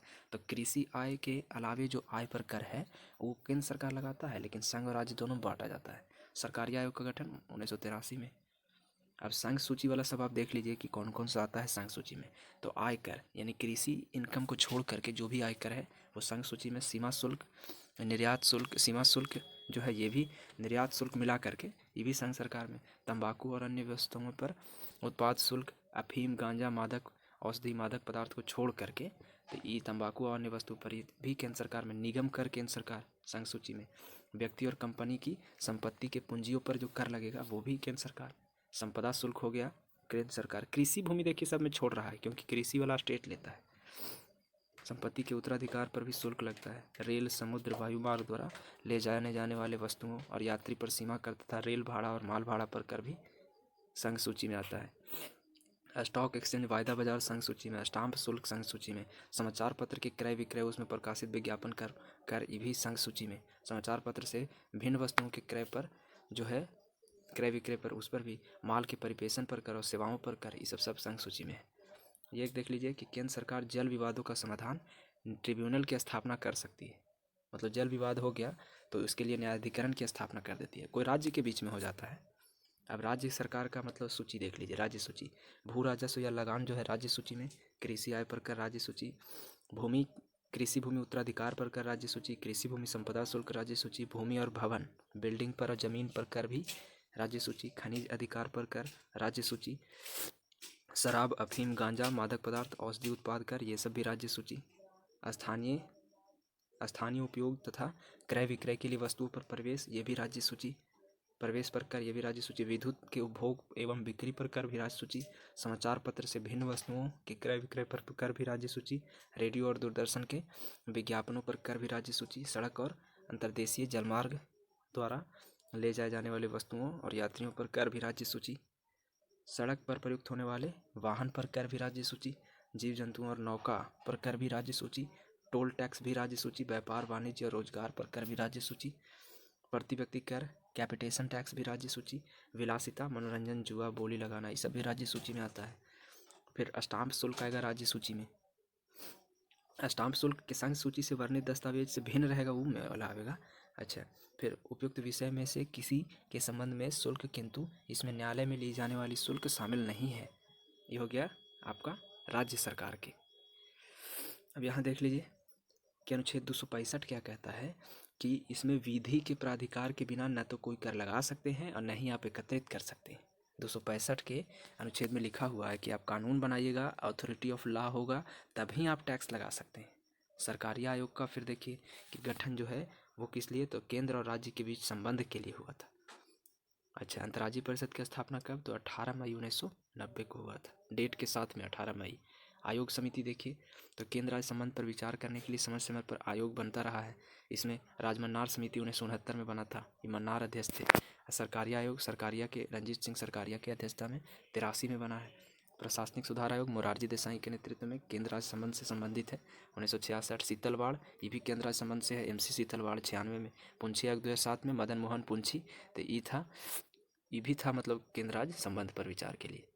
अब आगे देख लीजिए केंद्र राज्य संबंध के विशेष रूप से किस प्रसंग में म्यूनिसिपल संबंध कहा गया है, तो वित्तीय मामलों में राज्य पर केंद्र के नियंत्रण के प्रसंग में।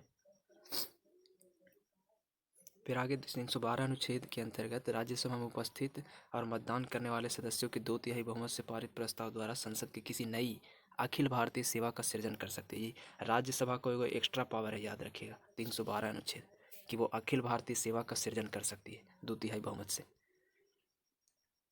यहाँ देखिए भाग 11, इसमें केंद्र राज्य विधायी संबंध का विवरण है। भाग 11 में 262 अनुच्छेद, जल संबंधी विवाद का न्याय निर्णय होता है।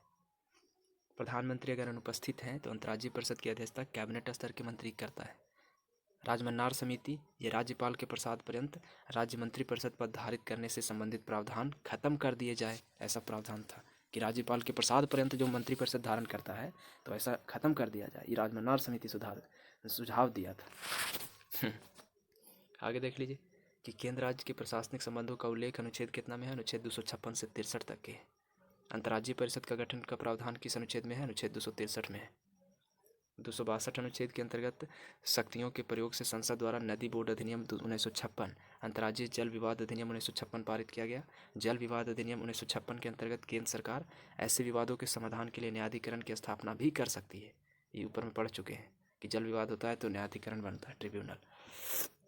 तत्कालीन प्रधानमंत्री जो विश्वनाथ प्रताप सिंह हैं, उनके अध्यक्षता में अंतर्राज्यीय परिषद का पहला बैठक हुआ था। 10 अक्टूबर को बैठक हुआ है, 18 मई को गठन हुआ था, याद रखिएगा अंतर्राज्यीय परिषद का, और विश्वनाथ प्रताप सिंह में बैठक हुआ था।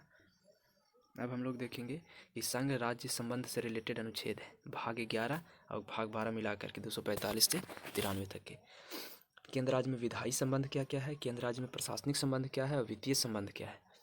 तो पहले देखिए विधायी संबंध 245 में है ना, ये देखिए आपको हम बताते चलेंगे, आप खाली सुनते चलेगा, ये सब याद करने लायक नहीं है, कुछ कुछ इंपॉर्टेंट है। 245 में है कि केंद्र राज्य जो है वो संसद और राज्य विधायिका द्वारा कानून का विस्तार करेगा 245 में। 46 में है कि संसद और राज्य विधायिका द्वारा जो विशेष मामला का कानून होगा। 47 में है कुछ निश्चित अतिरिक्त न्यायालय का गठन हेतु संसद को पावर है। 249 इंपॉर्टेंट है, ये वाला देख लीजिएगा कि संसद द्वारा राष्ट्रहित में राज्य सूची के किसी भी विषय पर विधान निर्माण करने के लिए राज्यसभा को पावर है। 250 में है कि आपातकाल अगर लगल है और राज्य सूची के किसी विषय पर संसद को पावर है कानून बनाने का, विधि बना निर्माण करने का। 251 में है कि 249 और 50 के अधीन संसद जो निर्मित कानून है उसको असंगत होने की स्थिति में राज्य विधि पर वरीयता है, किसको, केंद्र सरकार को। अगर 249 और 50 वाला अनुच्छेद से अगर कोई असंगत स्थिति पैदा होता है तब। अच्छा, 252 क्या है, तो 252 अनुच्छेद है कि 2 या 2 से अधिक राज्यों के लिए उनकी सहमति से विधि बनाने की शक्ति संसद को है और उस विधि को अन्य किसी द्वारा अंगीकार किया जाएगा।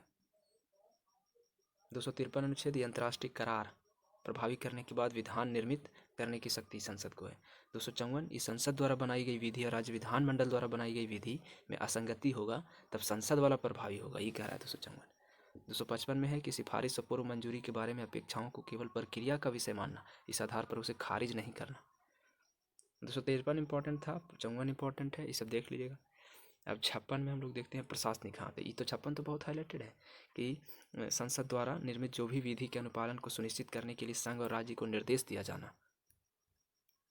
257 है कि संघ की कार्यपालिका शक्ति के प्रयोग के साथ साथ जो राष्ट्रीय या सामरिक महत्व के जो संचार साधन का निर्माण है या संरक्षण के संदर्भ में संघ और राज्य पर नियंत्रण। 258 है कि कुछ मामला में केंद्र और राज्यों की शक्ति के प्रदान करने का संघ का अधिकार है।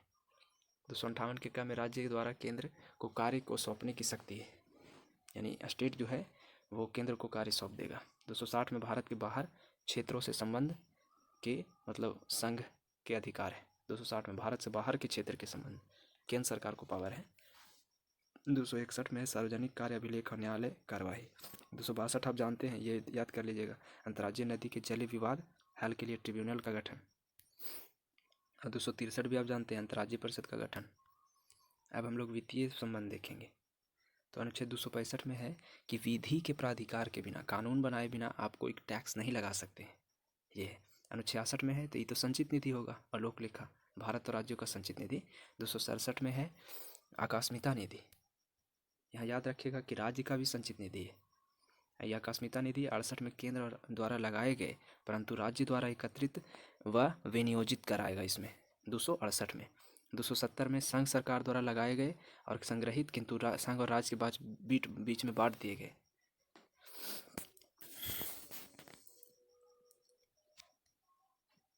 271 देखिए, कुछ निश्चित चुंगी व कर पर केंद्र द्वारा लगाया गया अतिरिक्त प्रभार।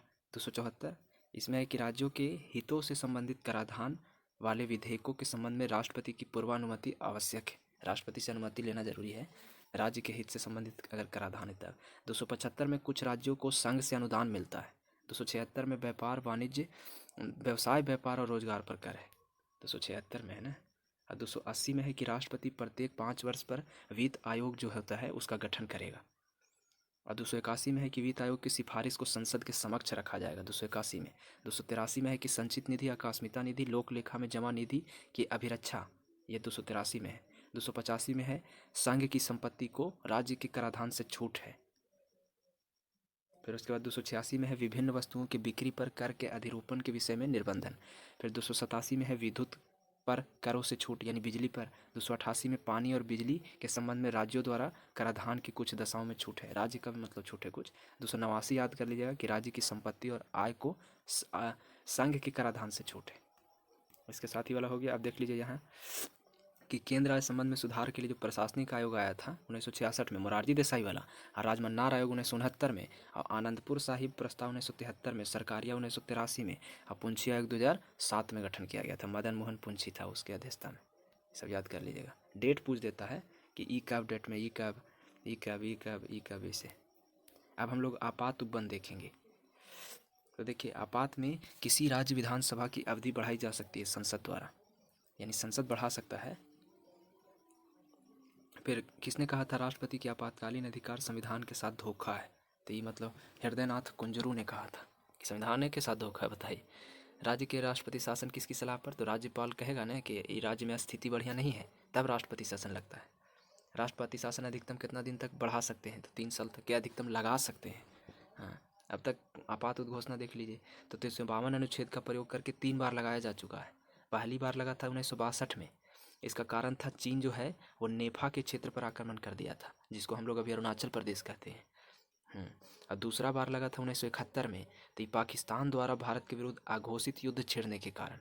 1977 तक ही लागू भी रहा था, पहला 62 में और दूसरा 71 में। और तीसरा बार उद्घोषणा हुआ आंतरिक अशांति के आधार पर 1975 में, और ये मतलब 1977 तक के।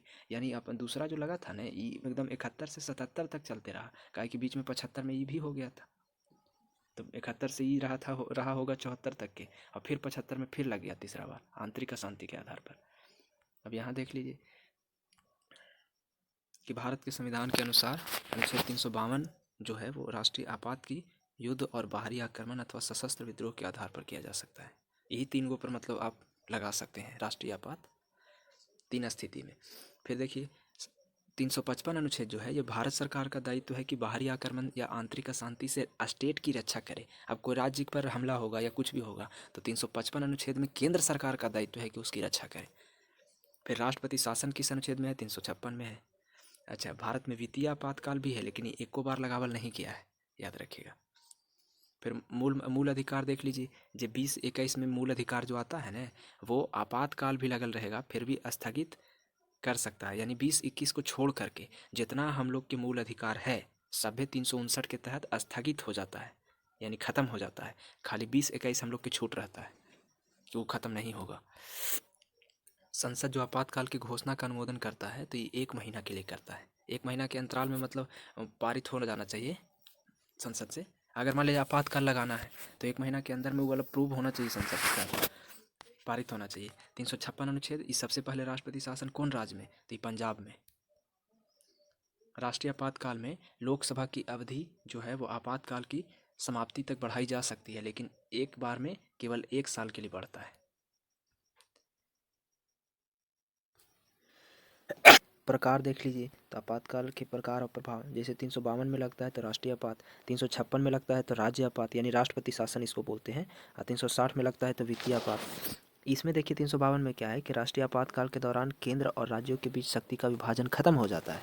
राष्ट्रीय आपात लगल है तो फिर संघ जो है राज्य सूची पर विधि का निर्माण कर सकता है, फिर केंद्र को खाली पावर रहता है उस टाइम। फिर भारत के संघात्मक प्रणाली एकात्मक रूप में कार्य करने लगता है। अब तक राष्ट्रीय आपात 3 बार लगाया जा चुका है, नेशनल इमरजेंसी। राष्ट्रपति शासन तो ये राज्य विधानसभा भंग कर दी जाती है इसमें, राष्ट्रपति शासन में, और शक्तियों का विभाजन भी खत्म हो जाता है। भारत में शासन प्रणाली एकात्मक स्वरूप ग्रहण कर लेती है।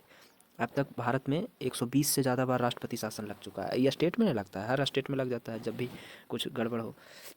360 में है कि वित्तीय आपातकाल में संघ और राज्यों के बीच करों का विभाजन स्थापित मतलब कर दिया जाता है, स्थगित कर देता है, और केंद्र और राज्य के अधीन कार्यरत जितना व्यक्ति और वेतन भत्ता में है उसमें कटौती किया जा सकता है, और सुप्रीम कोर्ट और हाई कोर्ट भी इसमें शामिल है।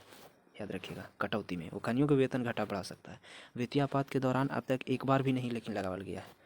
मूल संविधान में आपात की उद्घोषणा जो है वो सशस्त्र विद्रोह के स्थान पर अब आंतरिक अशांति का उल्लेख हो गया है।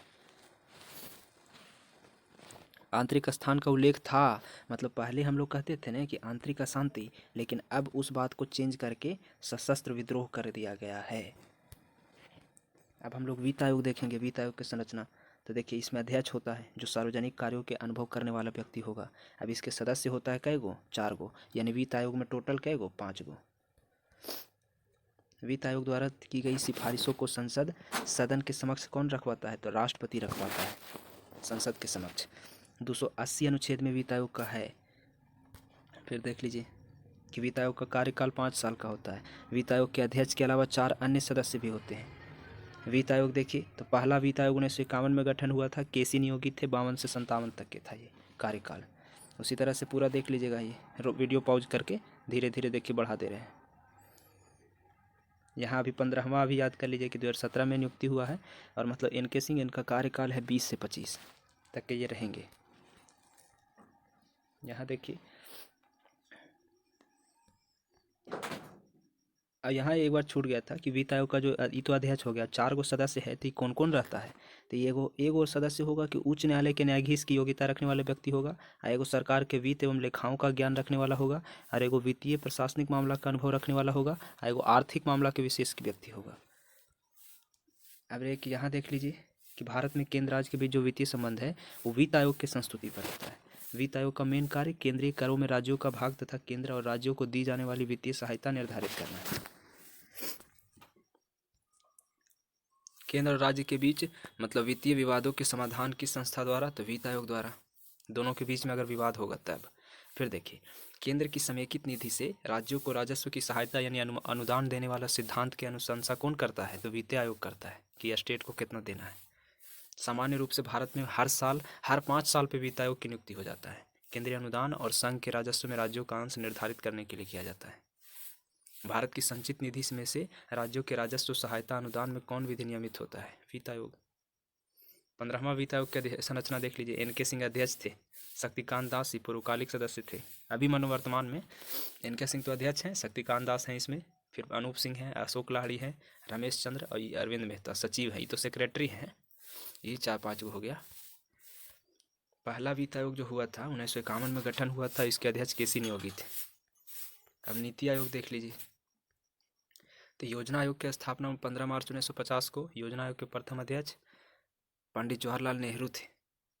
योजना आयोग की स्थापना संघीय मंत्रिपरिषद द्वारा एक विशेष प्रस्ताव पारित करके किया गया था। नीति आयोग ये गैर संवैधानिक निकाय है। योजना आयोग के स्थान पर नीति आयोग का गठन 1 जनवरी 2015 को। नीति आयोग के अध्यक्ष प्रधानमंत्री। नीति आयोग की संरचना, तो ये अध्यक्ष भारत के प्रधानमंत्री। पहले देख लीजिए नीति आयोग कब बनाया गया है ना, 1 जनवरी 2015 को। तो इसका अध्यक्ष होगा प्रधानमंत्री। गवर्निंग काउंसिल में कौन कौन होगा, तो राज्य के सब मुख्यमंत्री होगा, केंद्र शासित प्रदेश के उपराज्यपाल होगा, ये सब शामिल होता है। और अगर केंद्र शासित प्रदेश में विधानसभा है तो वहाँ के मुख्यमंत्री होगा। अच्छा, ये गवर्निंग काउंसिल में था, लेकिन विशेष आमंत्रित सदस्य में विभिन्न क्षेत्र के विशेषज्ञ रहता है जो प्रधानमंत्री नामित करेगा। उपाध्यक्ष प्रधानमंत्री ही नियुक्ति करता है। और सदस्य पूर्णकालिक होगा। इसमें सब अंशकालिक सदस्य में कौन कौन है, तो अग्रणी विश्वविद्यालय, शोध संस्थान और सुसंगत के अधिकतम 2 पदेन सदस्य, और अंशकालिक सदस्य के आधार पर होंगे। पदेन सदस्य कौन होता है, तो मंत्रिपरिषद से अधिकतम 4 गो के नामित करता है। पदेन सदस्य में एगो सीईओ होता है, मुख्य कार्यकारी अधिकारी। ये भारत सरकार के सचिव स्तर का अधिकारी निश्चित कार्यकाल के लिए भारत के प्रधानमंत्री नियुक्त करता है सीईओ को। और सचिवालय ये आवश्यकता के अनुसार स्थापना होगा, रहेगा आवश्यकता तब। विशिष्ट मुद्दों पर ऐसी आकस्मिक मामला जिनका संबंध एक से अधिक राज्य के क्षेत्र से है, उसको देखने के लिए क्षेत्रीय परिषदें, ये परिषदें विशिष्ट कार्यकाल के लिए बनाई जाती है। ये नीति आयोग की पूरा चर्चा था। अब हम लोग देख लेते हैं कि राष्ट्रीय विकास परिषद, NDC, नेशनल डेवलपमेंट काउंसिल, तो इसकी स्थापना 1954 में हुआ है। राष्ट्रीय विकास परिषद की अध्यक्षता प्रधानमंत्री करता है। नीति आयोग का उपाध्यक्ष ये भारत सरकार के मतलब कैबिनेट स्तर के मंत्री के समान होता है। इसका फुल फॉर्म देख लीजिए, राष्ट्रीय भारत परिवर्तन संस्था, यानी national institution for transforming India. 1 जनवरी 2015 को स्थापना है।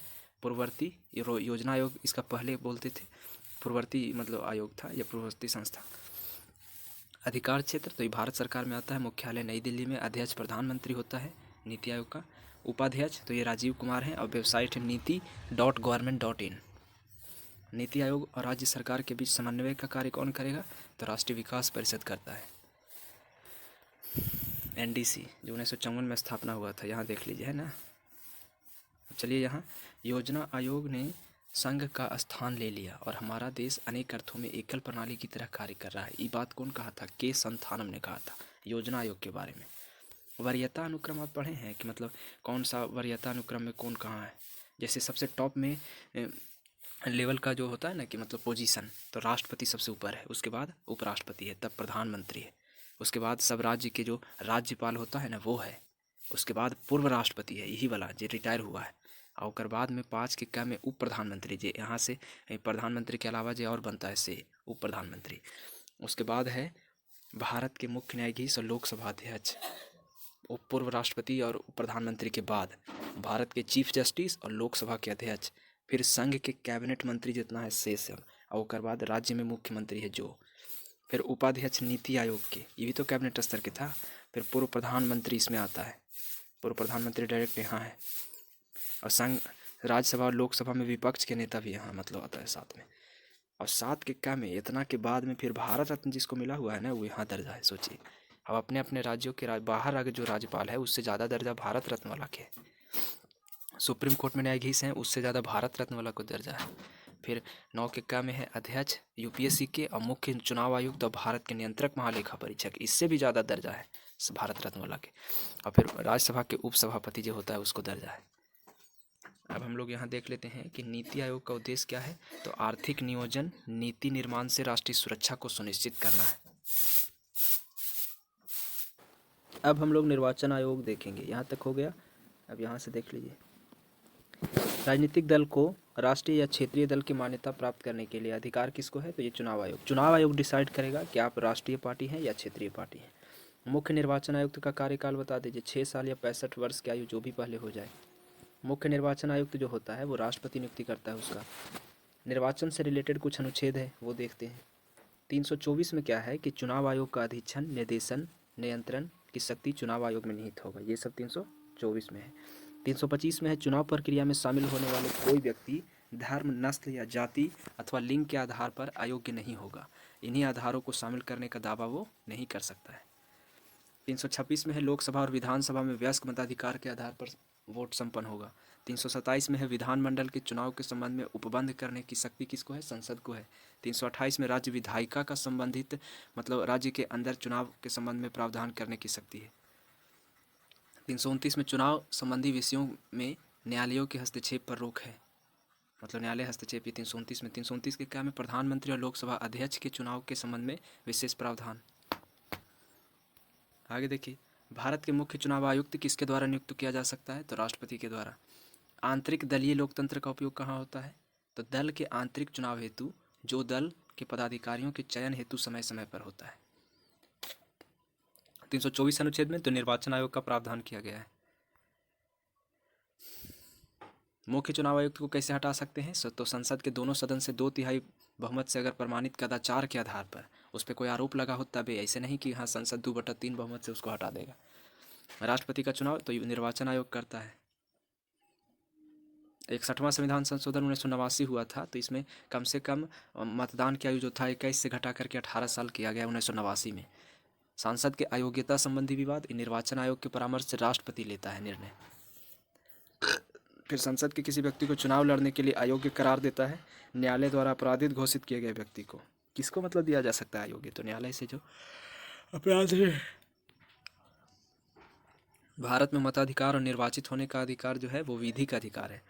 सबसे पहले राजनीतिक दल को संवैधानिक मान्यता कब मिला? तो 1985 से मिला है।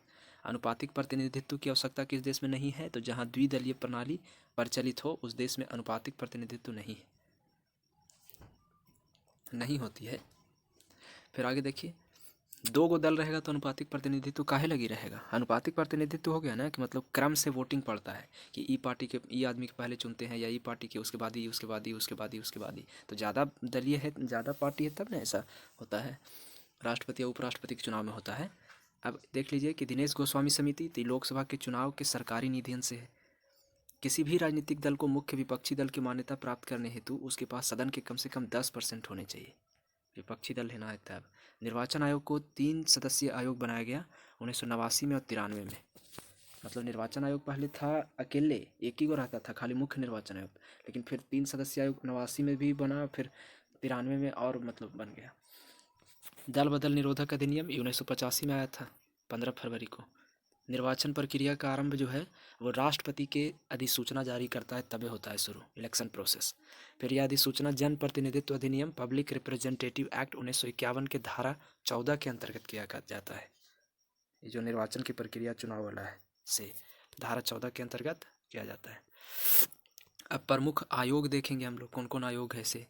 तो देखिए, राष्ट्रीय मानवाधिकार आयोग तो ये भारत के जो सेवानिवृत्त रिटायर्ड जो मुख्य न्यायाधीश हो गया ना चीफ जस्टिस, वो बनता है इसका अध्यक्ष मानवाधिकार आयोग के। भारत में सबसे पहले लोक सेवा आयोग कब मतलब स्थापना हुआ है? तो गवर्नमेंट इंडिया एक्ट आया था 1919 वाला, उसमें स्थापना हुआ था सबसे पहले।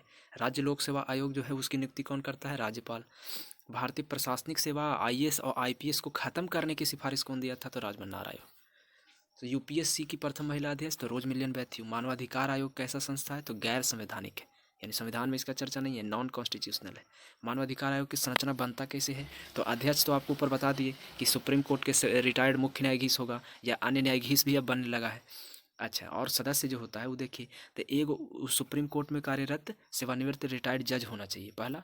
दूसरा, हाई कोर्ट में कार्यरत या सेवानिवृत्त जज होना चाहिए। तीसरा, मानवाधिकार से रिलेटेड कार्य अनुभव या विशेष जानकारी वाला 2 व्यक्ति होना चाहिए। फिर पदेन सदस्य में राष्ट्रीय अल्पसंख्यक आयोग के अध्यक्ष भी इसमें रहता है मानवाधिकार में। SC यानी राष्ट्रीय अनुसूचित जाति के आयोग के अध्यक्ष भी रहता है सदस्य इसका। फिर राष्ट्रीय ST यानी अनुसूचित जनजाति के भी अध्यक्ष भी रहता है। महिला आयोग के अध्यक्ष भी रहता है इसमें। पिछड़ा वर्ग आयोग के अध्यक्ष भी रहता है। और विकलांग व्यक्ति के लिए मुख्य आयुक्त एगो इसमें सदस्य बनता है।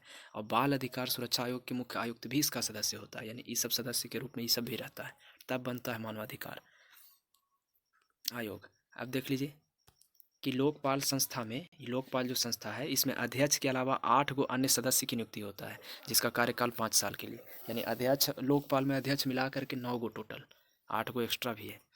यहाँ देखिए, भारत में पहला लोकपाल की नियुक्ति कब हुआ था? तो 2019 में। राष्ट्रपति सुप्रीम कोर्ट के रिटायर्ड जज थे पिनाकी चंद्र घोष, उसको भारत का प्रथम लोकपाल नियुक्त किए थे। किया गया। इसका चयन प्रधानमंत्री मोदी वाली अध्यक्षता एक चयन समिति द्वारा किया गया था, जिसमें सुप्रीम कोर्ट के मुख्य न्यायाधीश थे रंजन गोगोई, लोकसभा अध्यक्ष सुमित्रा महाजन थी और प्रख्यात न्यायविद मुकुल रोहतगी थे। ये तीनों मतलब उसमें थे और प्रधानमंत्री निर्णय लिया, तब ये वाला लोकपाल बनाया गया था पिनाकी चंद्र घोष को 2019 में सबसे पहला। ये सुप्रीम कोर्ट के रिटायर्ड जज हैं। आगे देख लीजिए, इसमें अध्यक्ष देखिए पिनाकी चंद्र घोष, न्यायविद सदस्य और जो सदस्य रहता है तो दिलीप बी भोसले, फिर प्रदीप कुमार मोहंती, अभिलाषा कुमारी, अजय कुमार त्रिपाठी, और गैर न्यायविद सदस्य में रामसुंदर, दिनेश कुमार जैन, महेंद्र सिंह, इंद्रजीत प्रसाद गौतम, ये सब है। राजनीतिक और अपराधियों के 60 गांठ की जांच करने के लिए बोहरा समिति आया था। कुछ राजनीतिज्ञ ने होता है और अपराधी दोनों अगर 60 गांठ के लिए तो ये बोहरा समिति उसकी जांच के लिए था। भारत में लोकपाल और लोकायुक्त की स्थापना का सुझाव प्रशासनिक सुधार आयोग दिया है कि लोकपाल की स्थापना कीजिए या लोकायुक्त के। पहला लोकपाल विधेयक संसद में कब प्रस्तुत हुआ था? 1968 में हुआ था संसद में पहला लोकपाल विधेयक प्रस्तुत। संचित निधि को समेकित निधि भी उसी को बोलते हैं। अनुच्छेद 317 जो ही लोक सेवा आयोग को सदस्य को हटाया जाता है, इसके तहत 315 के तहत लोक सेवा आयोग के सदस्य को हटा सकते हैं। लोकायुक्त अपना प्रतिवेदन किसको देगा? तो लोकायुक्त राज्यपाल को देता है अपना प्रतिवेदन। राज्य मानवाधिकार आयोग के अध्यक्ष कौन होता है? तो हाई कोर्ट के, राज्य वाला है तो हाई कोर्ट के सेवानिवृत्त मुख्य न्यायाधीश या मुख्य न्यायाधीश होता है। यूपीपीएससी यानी उत्तर प्रदेश लोक सेवा आयोग जो है उसके खर्चा किस पर भारित होता है? तो राज्य के संचित निधि पर होगा। स्टेट वाला पीसीएस है, पीएससी है तो मतलब फिर वो देगा। अच्छा, लोक सेवा में एक अध्यक्ष होता है, लोक सेवा आयोग में एक अध्यक्ष और 10 गो अन्य सदस्य होता है, याद रखिए। यानी टोटल कै गो? 11 गो। ही लोकपाल में कै गो था? लोकपाल में 1 गो अध्यक्ष और 8 गो सदस्य था। और लोक सेवा आयोग में एक अध्यक्ष और 10 गो अन्य सदस्य। ये लोक सेवा आयोग का गठन किसके तहत किया गया? तो 1926 में ली आयोग था, ये जो बनाया है ना 1 गो अध्यक्ष और 10 गो अन्य सदस्य, ये ली आयोग 1926 में था, उसी के अनुशंसा पर किया गया है। अब राजभाषा हम लोग देखेंगे तो अनुच्छेद 344 में प्रथम राजभाषा आयोग का गठन हुआ था 1955 में, 344 अनुच्छेद के तहत बीजी खेर की अध्यक्षता में। 8वीं अनुसूची जो है उसमें 2003 में 4 भाषा शामिल हुआ है। 92वां संविधान संशोधन कब हुआ था? तो 2003 में, तब है ना फिर 4 गो शामिल हुआ है, तब फिर 18 गो था, तब 22 गो हो गया। 4 गो कौन कौन हुआ इसे देख लीजिए। ये वाला था लास्ट वाला, डोगरी, बोडो, मैथिली और संथाली, ये चारों लास्ट में शामिल हुआ था से। आगे दिया होगा भी, इसमें टेंशन का ले रहे हैं। देखिए यहाँ पे नेपाली, मणिपुरी और कोंकणी, ये तीनों मतलब जोड़ा गया था। ये तो मतलब जोड़ा गया था कब? 2003 में। ये भी मतलब 92वां संविधान संशोधन 2003 में। ये चारों याद रखिएगा, 92वां संशोधन में ये चारों जोड़ा गया था। अब 8वीं अनुसूची में कौन कौन भाषा है इसे देख लीजिए। ये पूछता भी है कि 8वीं अनुसूची में बताइए कौन कौन भाषा है। तो असमिया, बांग्ला, गुजराती, हिंदी, कन्नड़, काश्मीरी, कोंकणी, मलयालम, मणिपुरी, मराठी, नेपाली, उड़िया, पंजाबी, संस्कृत, सिंधी, तमिल, तेलुगु, उर्दू, डोगरी, बोडो, मैथिली और संथाली। अंग्रेजी नहीं है, याद रखिएगा। और मणिपुरी भी याद रखिएगा, है राष्ट्रीय भाषा, मतलब राष्ट्रीय नहीं, मतलब सम्मिलित है 8वीं अनुसूची में। फिर यहाँ देखिए संविधान के किस अनुच्छेद में प्रत्येक राज्य में भाषाई अल्पसंख्यक वर्ग के बच्चों को उनकी मातृभाषा में मतलब प्राथमिक स्तर पर शिक्षा उपलब्ध कराने की व्यवस्था। तो 350 के का में ऐसा लिखल है कि प्राथमिक स्तर पर जो शिक्षा मिलता है उसकी मातृभाषा में मिलना चाहिए। मैथिली भाषा को 8वीं अनुसूची के अंतर्गत किस वर्ष शामिल किया गया? 2003 में। मैथिली को 2003 में। 71वां संविधान संशोधन 92 में हुआ था, जिसमें 3 गो जुटा था, नेपाली, कोंकणी और मणिपुरी। अब 92वां संविधान संशोधन 2003 में हुआ है, जरा में 4 गो जुटा था। और 71वां में 92 में हुआ है, याद रखिएगा। उत्तराखंड की दूसरा राजभाषा संस्कृत है। राष्ट्रीय संस्कृत विद्यापीठ कहाँ है? तो तिरुपति आंध्र प्रदेश में है राष्ट्रीय संस्कृत विद्यापीठ। अब तक 6 भाषाओं को राष्ट्रीय भाषा का, शास्त्रीय भाषा का दर्जा मिल चुका है। सबसे पहले शास्त्रीय भाषा बना था कौन? तमिल, 2004 में, और सबसे लास्ट में 2014 में, यानी 10 साल का गैप है खाली दोनों में। 6 गो राष्ट्रीय भाषा, शास्त्रीय भाषा दर्जा है। 2004 में तमिल को, 2005 में संस्कृत को, 2008 में फिर तेलुगु को, 2008 में फिर तेलुगु और कन्नड़ दोनों को, और मलयालम को 13 में,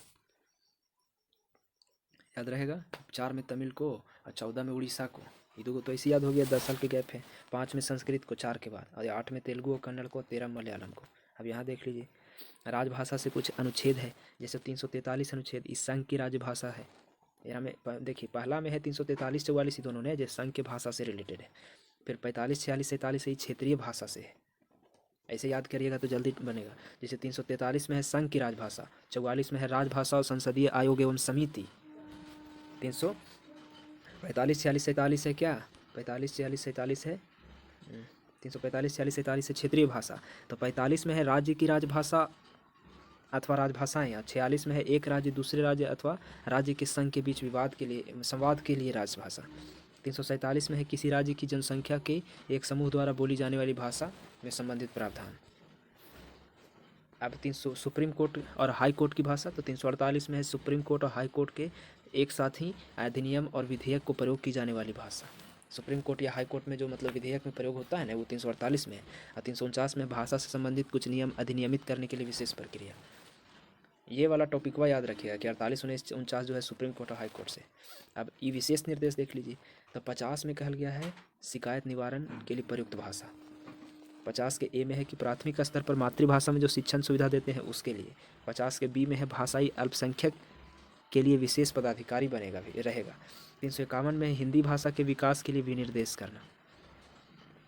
अब हम लोग देखेंगे कि मतलब प्रथम राजभाषा संयुक्त समिति जो बना था 57 में, तो ये गोविंद वल्लभ पंत की अध्यक्षता में बना था। पहला राजभाषा संयुक्त समिति कह रहा है, तो 1957 में गोविंद वल्लभ पंत के अथी में। फिर देख लीजिए, ये राजकीय भाषा संबंधी जो प्रावधान है या संशोधन है, ये संसद के कम से कम 2/3 बहुमत से मतलब कर सकते हैं।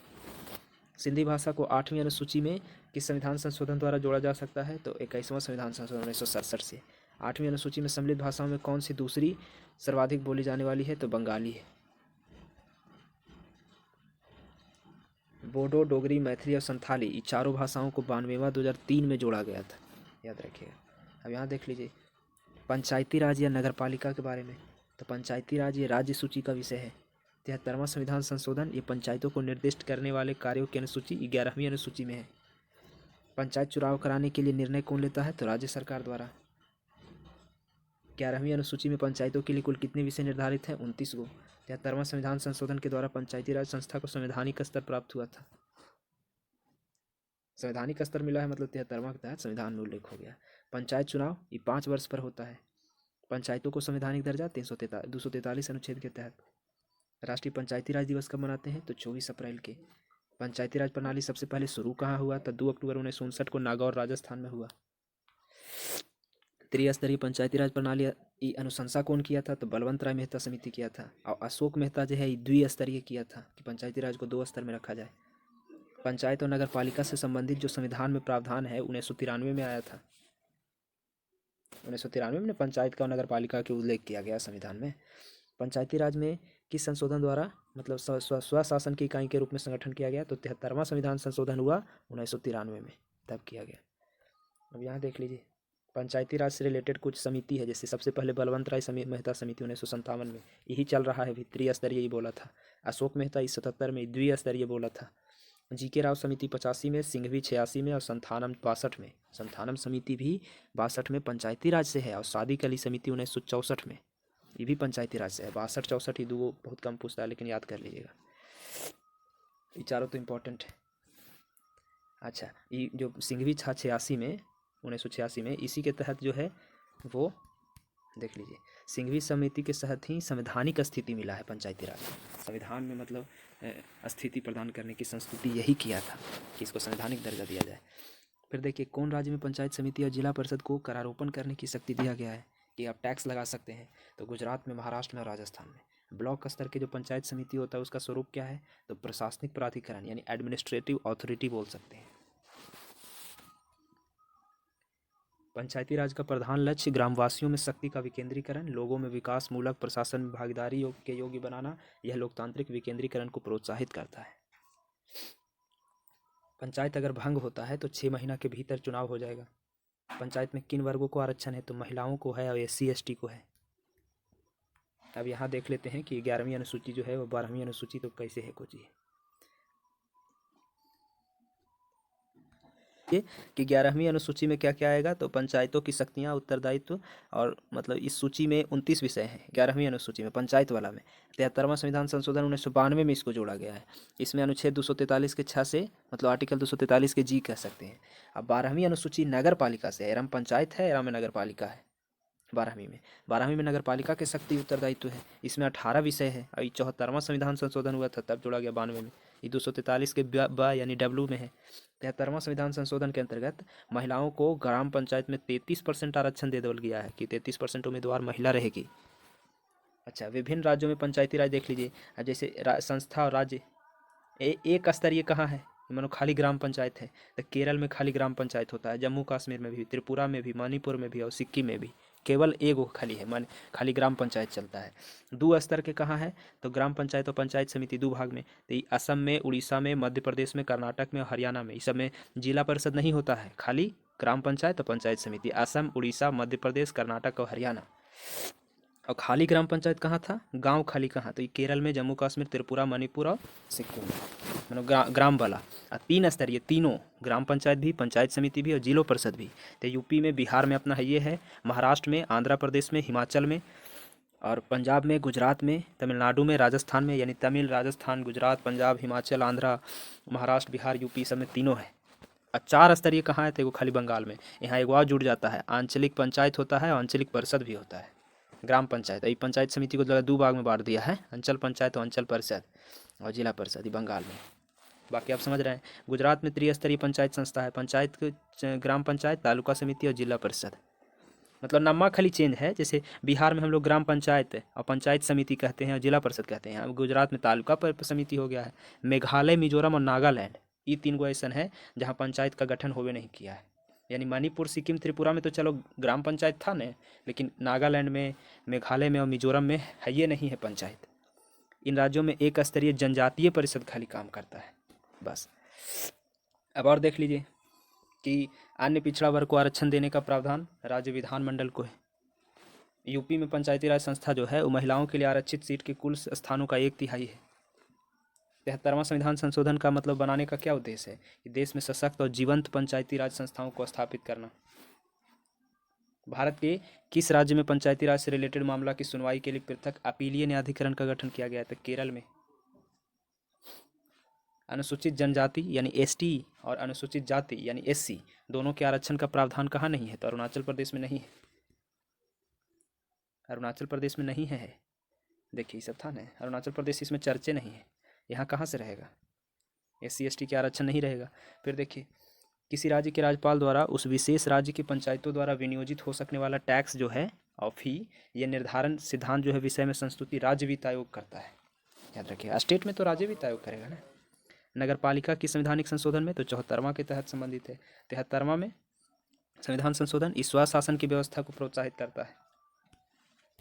आगे देखिए, यानी 73वां स्वशासन राज्य वित्त आयोग का मतलब किस अनुच्छेद के तहत गठन होता है तो 243 के 1 में होता है। राज्य वित्त आयोग का गठन 243 के 1 में। अब यहाँ देख लीजिए कि पंचायत समिति जो है उसके सदस्य कैसे चुनते हैं तो जनता वो एकदम प्रत्यक्ष रूप से चुनता है। किसी भी बीपीएल परिवार के कोई वयस्क सदस्य है उसको महात्मा गांधी रोजगार राष्ट्रीय ग्रामीण रोजगार गारंटी मनरेगा जिसको कहते हैं उसके तहत लाभ प्राप्त होता है बीपीएल परिवार को। यही मनरेगा जो है ये आयोजन बनाने तथा संपादन करने के लिए क्रियान्वयन उत्तरदायित्व किसका है, ग्राम पंचायत का है। ग्राम पंचायत में नहीं चलता है मनरेगा कार्यक्रम। भारत के किस राज्य में पंचायतों में अल्पसंख्यकों के लिए आरक्षण है तो आंध्र प्रदेश में। आंध्र प्रदेश राज्य में पंचायत में अल्पसंख्यक के लिए भी आरक्षण है। पंचायती राज से संबंधित समिति देख लीजिए, कौन कौन समिति पंचायती राज से आया था तो पहला देखते हैं समिति का नाम, अध्यक्ष, वर्ष। तो ललित माथुर की अध्यक्षता में 2001 में वो पंचायती राज से रिलेटेड बना था समिति। पंचायती राज संस्था के अधिकार और प्रकार्यों को हस्तांतरित करने के लिए बना था। फिर निम्नतम स्तर पर नियोजन के लिए गठित विशेष समूह रामचंद्रन की अध्यक्षता में बना 2005 में। फिर राजवत संधु 2008 में भी बनाया था जिला स्तर पर नियोजन नियमावली तैयार करने के लिए।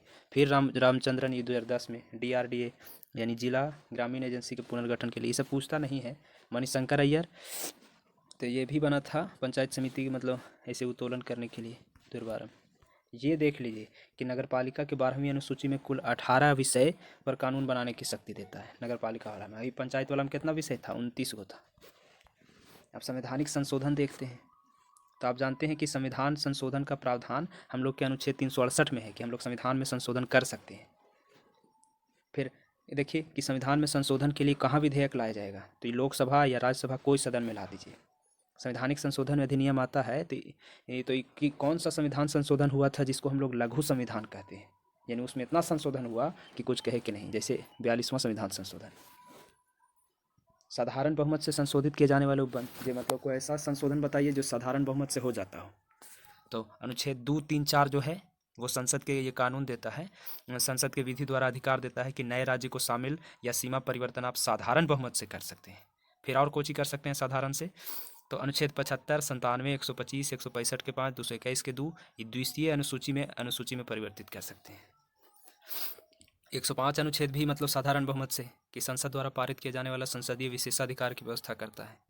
फिर 106 अनुच्छेद जो है इस संसद द्वारा पारित किए जाने पर संसद सदस्यों के वेतन भत्ता की व्यवस्था, ये भी साधारण बहुमत से। जितना MP MLA के वेतन मिलता है ना वो सब साधारण बहुमत से पास होता है 106 में। 120 अनुच्छेद ये भी संसद की नई व्यवस्था न किए जाने पर 15 साल के उपरांत अंग्रेजी को संसदीय भाषा के रूप में छोड़ने की व्यवस्था, ये भी साधारण बहुमत से। 124 अनुच्छेद कि संसद किसी भी व्यवस्था के न होने तक उच्चतम न्यायालय में 7 न्यायाधीश होगा, ये भी साधारण बहुमत से। सुप्रीम कोर्ट में 7 न्यायाधीश। 135 अनुच्छेद इस सुप्रीम कोर्ट के अधिकार क्षेत्र में परिवर्तन करने की शक्ति, ये भी साधारण बहुमत से। फिर 169 विधान परिषद को भंग करने की व्यवस्था करता है, ये भी साधारण बहुमत से। 239 इस संघ राज्य क्षेत्र के मंत्रिपरिषद का सृजन, ये भी साधारण बहुमत से। अब देखिए कि दिल्ली को जो राष्ट्रीय राजधानी क्षेत्र का दर्जा मिला तो 69वां संविधान संशोधन द्वारा मिला। 99वां संविधान संशोधन किस लिए था, तो राष्ट्रीय नियुक्ति आयोग, न्यायिक नियुक्ति आयोग जो होता है ना उसके गठन से। 99 न्यायिक नियुक्ति याद रखिएगा। 9वीं अनुसूची कब जोड़ा गया है, तो पहला संविधान संशोधन इसी को लेकर के हुआ था। पहला संविधान संशोधन किए थे ना 1951 में, तो 9वीं अनुसूची को ही जोड़े थे हम लोग, भूमि सुधार वाला। अब यहाँ देख लीजिए संविधान का 86वां संशोधन, तो 6 से 14 साल के बच्चन के फ्री में और अनिवार्य शिक्षा देने के लिए। विधानसभा और लोकसभा जो निर्वाचित सदस्य होते हैं उनको दल बदल पर 52वां संविधान संशोधन द्वारा पर रोक लगा दिया गया, प्रतिबंध लग गया कि आप पार्टी नहीं बदलिएगा। 79वां संशोधन मतलब संविधान संशोधन, तो ये लोकसभा और राज्य विधानसभा में SC ST के आरक्षण से है। 79वां 80 में एक कम SC ST के आरक्षण। 1951 में पहला संविधान संशोधन हुआ तो 9वीं अनुसूची जोड़ा गया था, तो ओरम कोची हले तो कुछ राज्य में किए गए कृषि और कृषि भूमि संबंधी विधियों के संरक्षण से था। संसद के दोनों सदन अगर अलग अलग विशेष बहुमत से किसी विधेयक को पारित होना, इस संविधान संशोधन विधेयक होता है। अलग अलग विशेष बहुमत से पारित होता है, इसीलिए संयुक्त बैठक नहीं होता इसमें, आयोगधान विधेयक में भी नहीं होता है। गोलकनाथ बनाम पंजाब राज्य, इसमें सुप्रीम कोर्ट जो है वो सबसे पहले संसद के संविधान संशोधन करने की शक्ति दिया था कि संसद जो है संविधान संशोधन कर सकता है, गोलकनाथ बनाम पंजाब राज्य वाला में। आगे देखिए भारतीय संविधान के संशोधन में से किस संशोधन में केंद्रीय मंत्रिमंडल के आकार को लोकसभा के कुल सदस्य का 15% ही तक सीमित कर दिया गया, यानी मंत्रिमंडल में जो मंत्री बनता है या मंत्रिपरिषद जो होगा वो मात्र 15% लोग ही मंत्री बनेगा। 91वां संविधान संशोधन में हुआ है। आगे देख लीजिए कुछ अनुच्छेद है कि विशेष बहुमत और राज्यों के अनुसमर्थन द्वारा होने वाले संशोधन के अंतर्गत आने वाले विषय, जैसे अनुच्छेद 54 में राष्ट्रपति का निर्वाचन, 55 में राष्ट्रपति के निर्वाचन की प्रक्रिया, 73 में संघ की कार्यपालिका शक्ति का विस्तार है। यही 53 रहता तो संघ की कार्यपालिका शक्ति, लेकिन इसमें है 73 में कि विस्तार भी है। 162 में राज्य की कार्यपालिका शक्ति का विस्तार है याद रखिएगा। 241 में केंद्र राज्य के लिए उच्च न्यायालय मतलब केंद्र शासित प्रदेश के लिए उच्च न्यायालय 241 में है। भाग 5 अध्याय 4 में संघ की न्यायपालिका है। भाग 6 अध्याय 5 में राज्य के लिए उच्च न्यायालय है। भाग 11 में या अध्याय 1 में संघ राज्य के बीच विधायी संबंध है। ये भाग याद रखिएगा, भगवा से ये वाला आंसरवा हो रहा है। जैसे भाग 5 संघ की न्यायपालिका, भाग 6 उच्च न्यायालय, भाग 11 संघ और राज्य के बीच। जय श्री राम। 7वीं अनुसूची को किस सूची में संशोधन, तो 7वीं अनुसूची के किसी सूची में संशोधन करना है तो वो भी मतलब आएगा विशेष बहुमत और राज्य के अनुसमर्थन। मतलब इस सब में जितना अनुच्छेद अभी पढ़ रहे हैं ना, इसमें विशेष बहुमत के साथ साथ राज्य का भी समर्थन होना चाहिए, स्टेट वालन के भी, चाहे राष्ट्रपति के हो, 73 हो, 162 हो, 241 हो, भाग 5, भाग 6 या फिर भाग 11 7वीं अनुसूची में, संघ सूची समवर्ती सूची में भी, और संसद में राज्यों का प्रतिनिधित्व जो है 4 में अनुसूची 4 इसमें भी, स्वयं अनुच्छेद 368 में भी जिसमें संविधान संशोधन होता है। अब देख लीजिए कि 86वां संशोधन 2003 में जो हुआ है उसमें शिक्षा के अधिकार से संबंधित अनुच्छेद 21 के ए था, संविधान में जोड़ा गया। अब हम लोग विविध पाठ देखेंगे।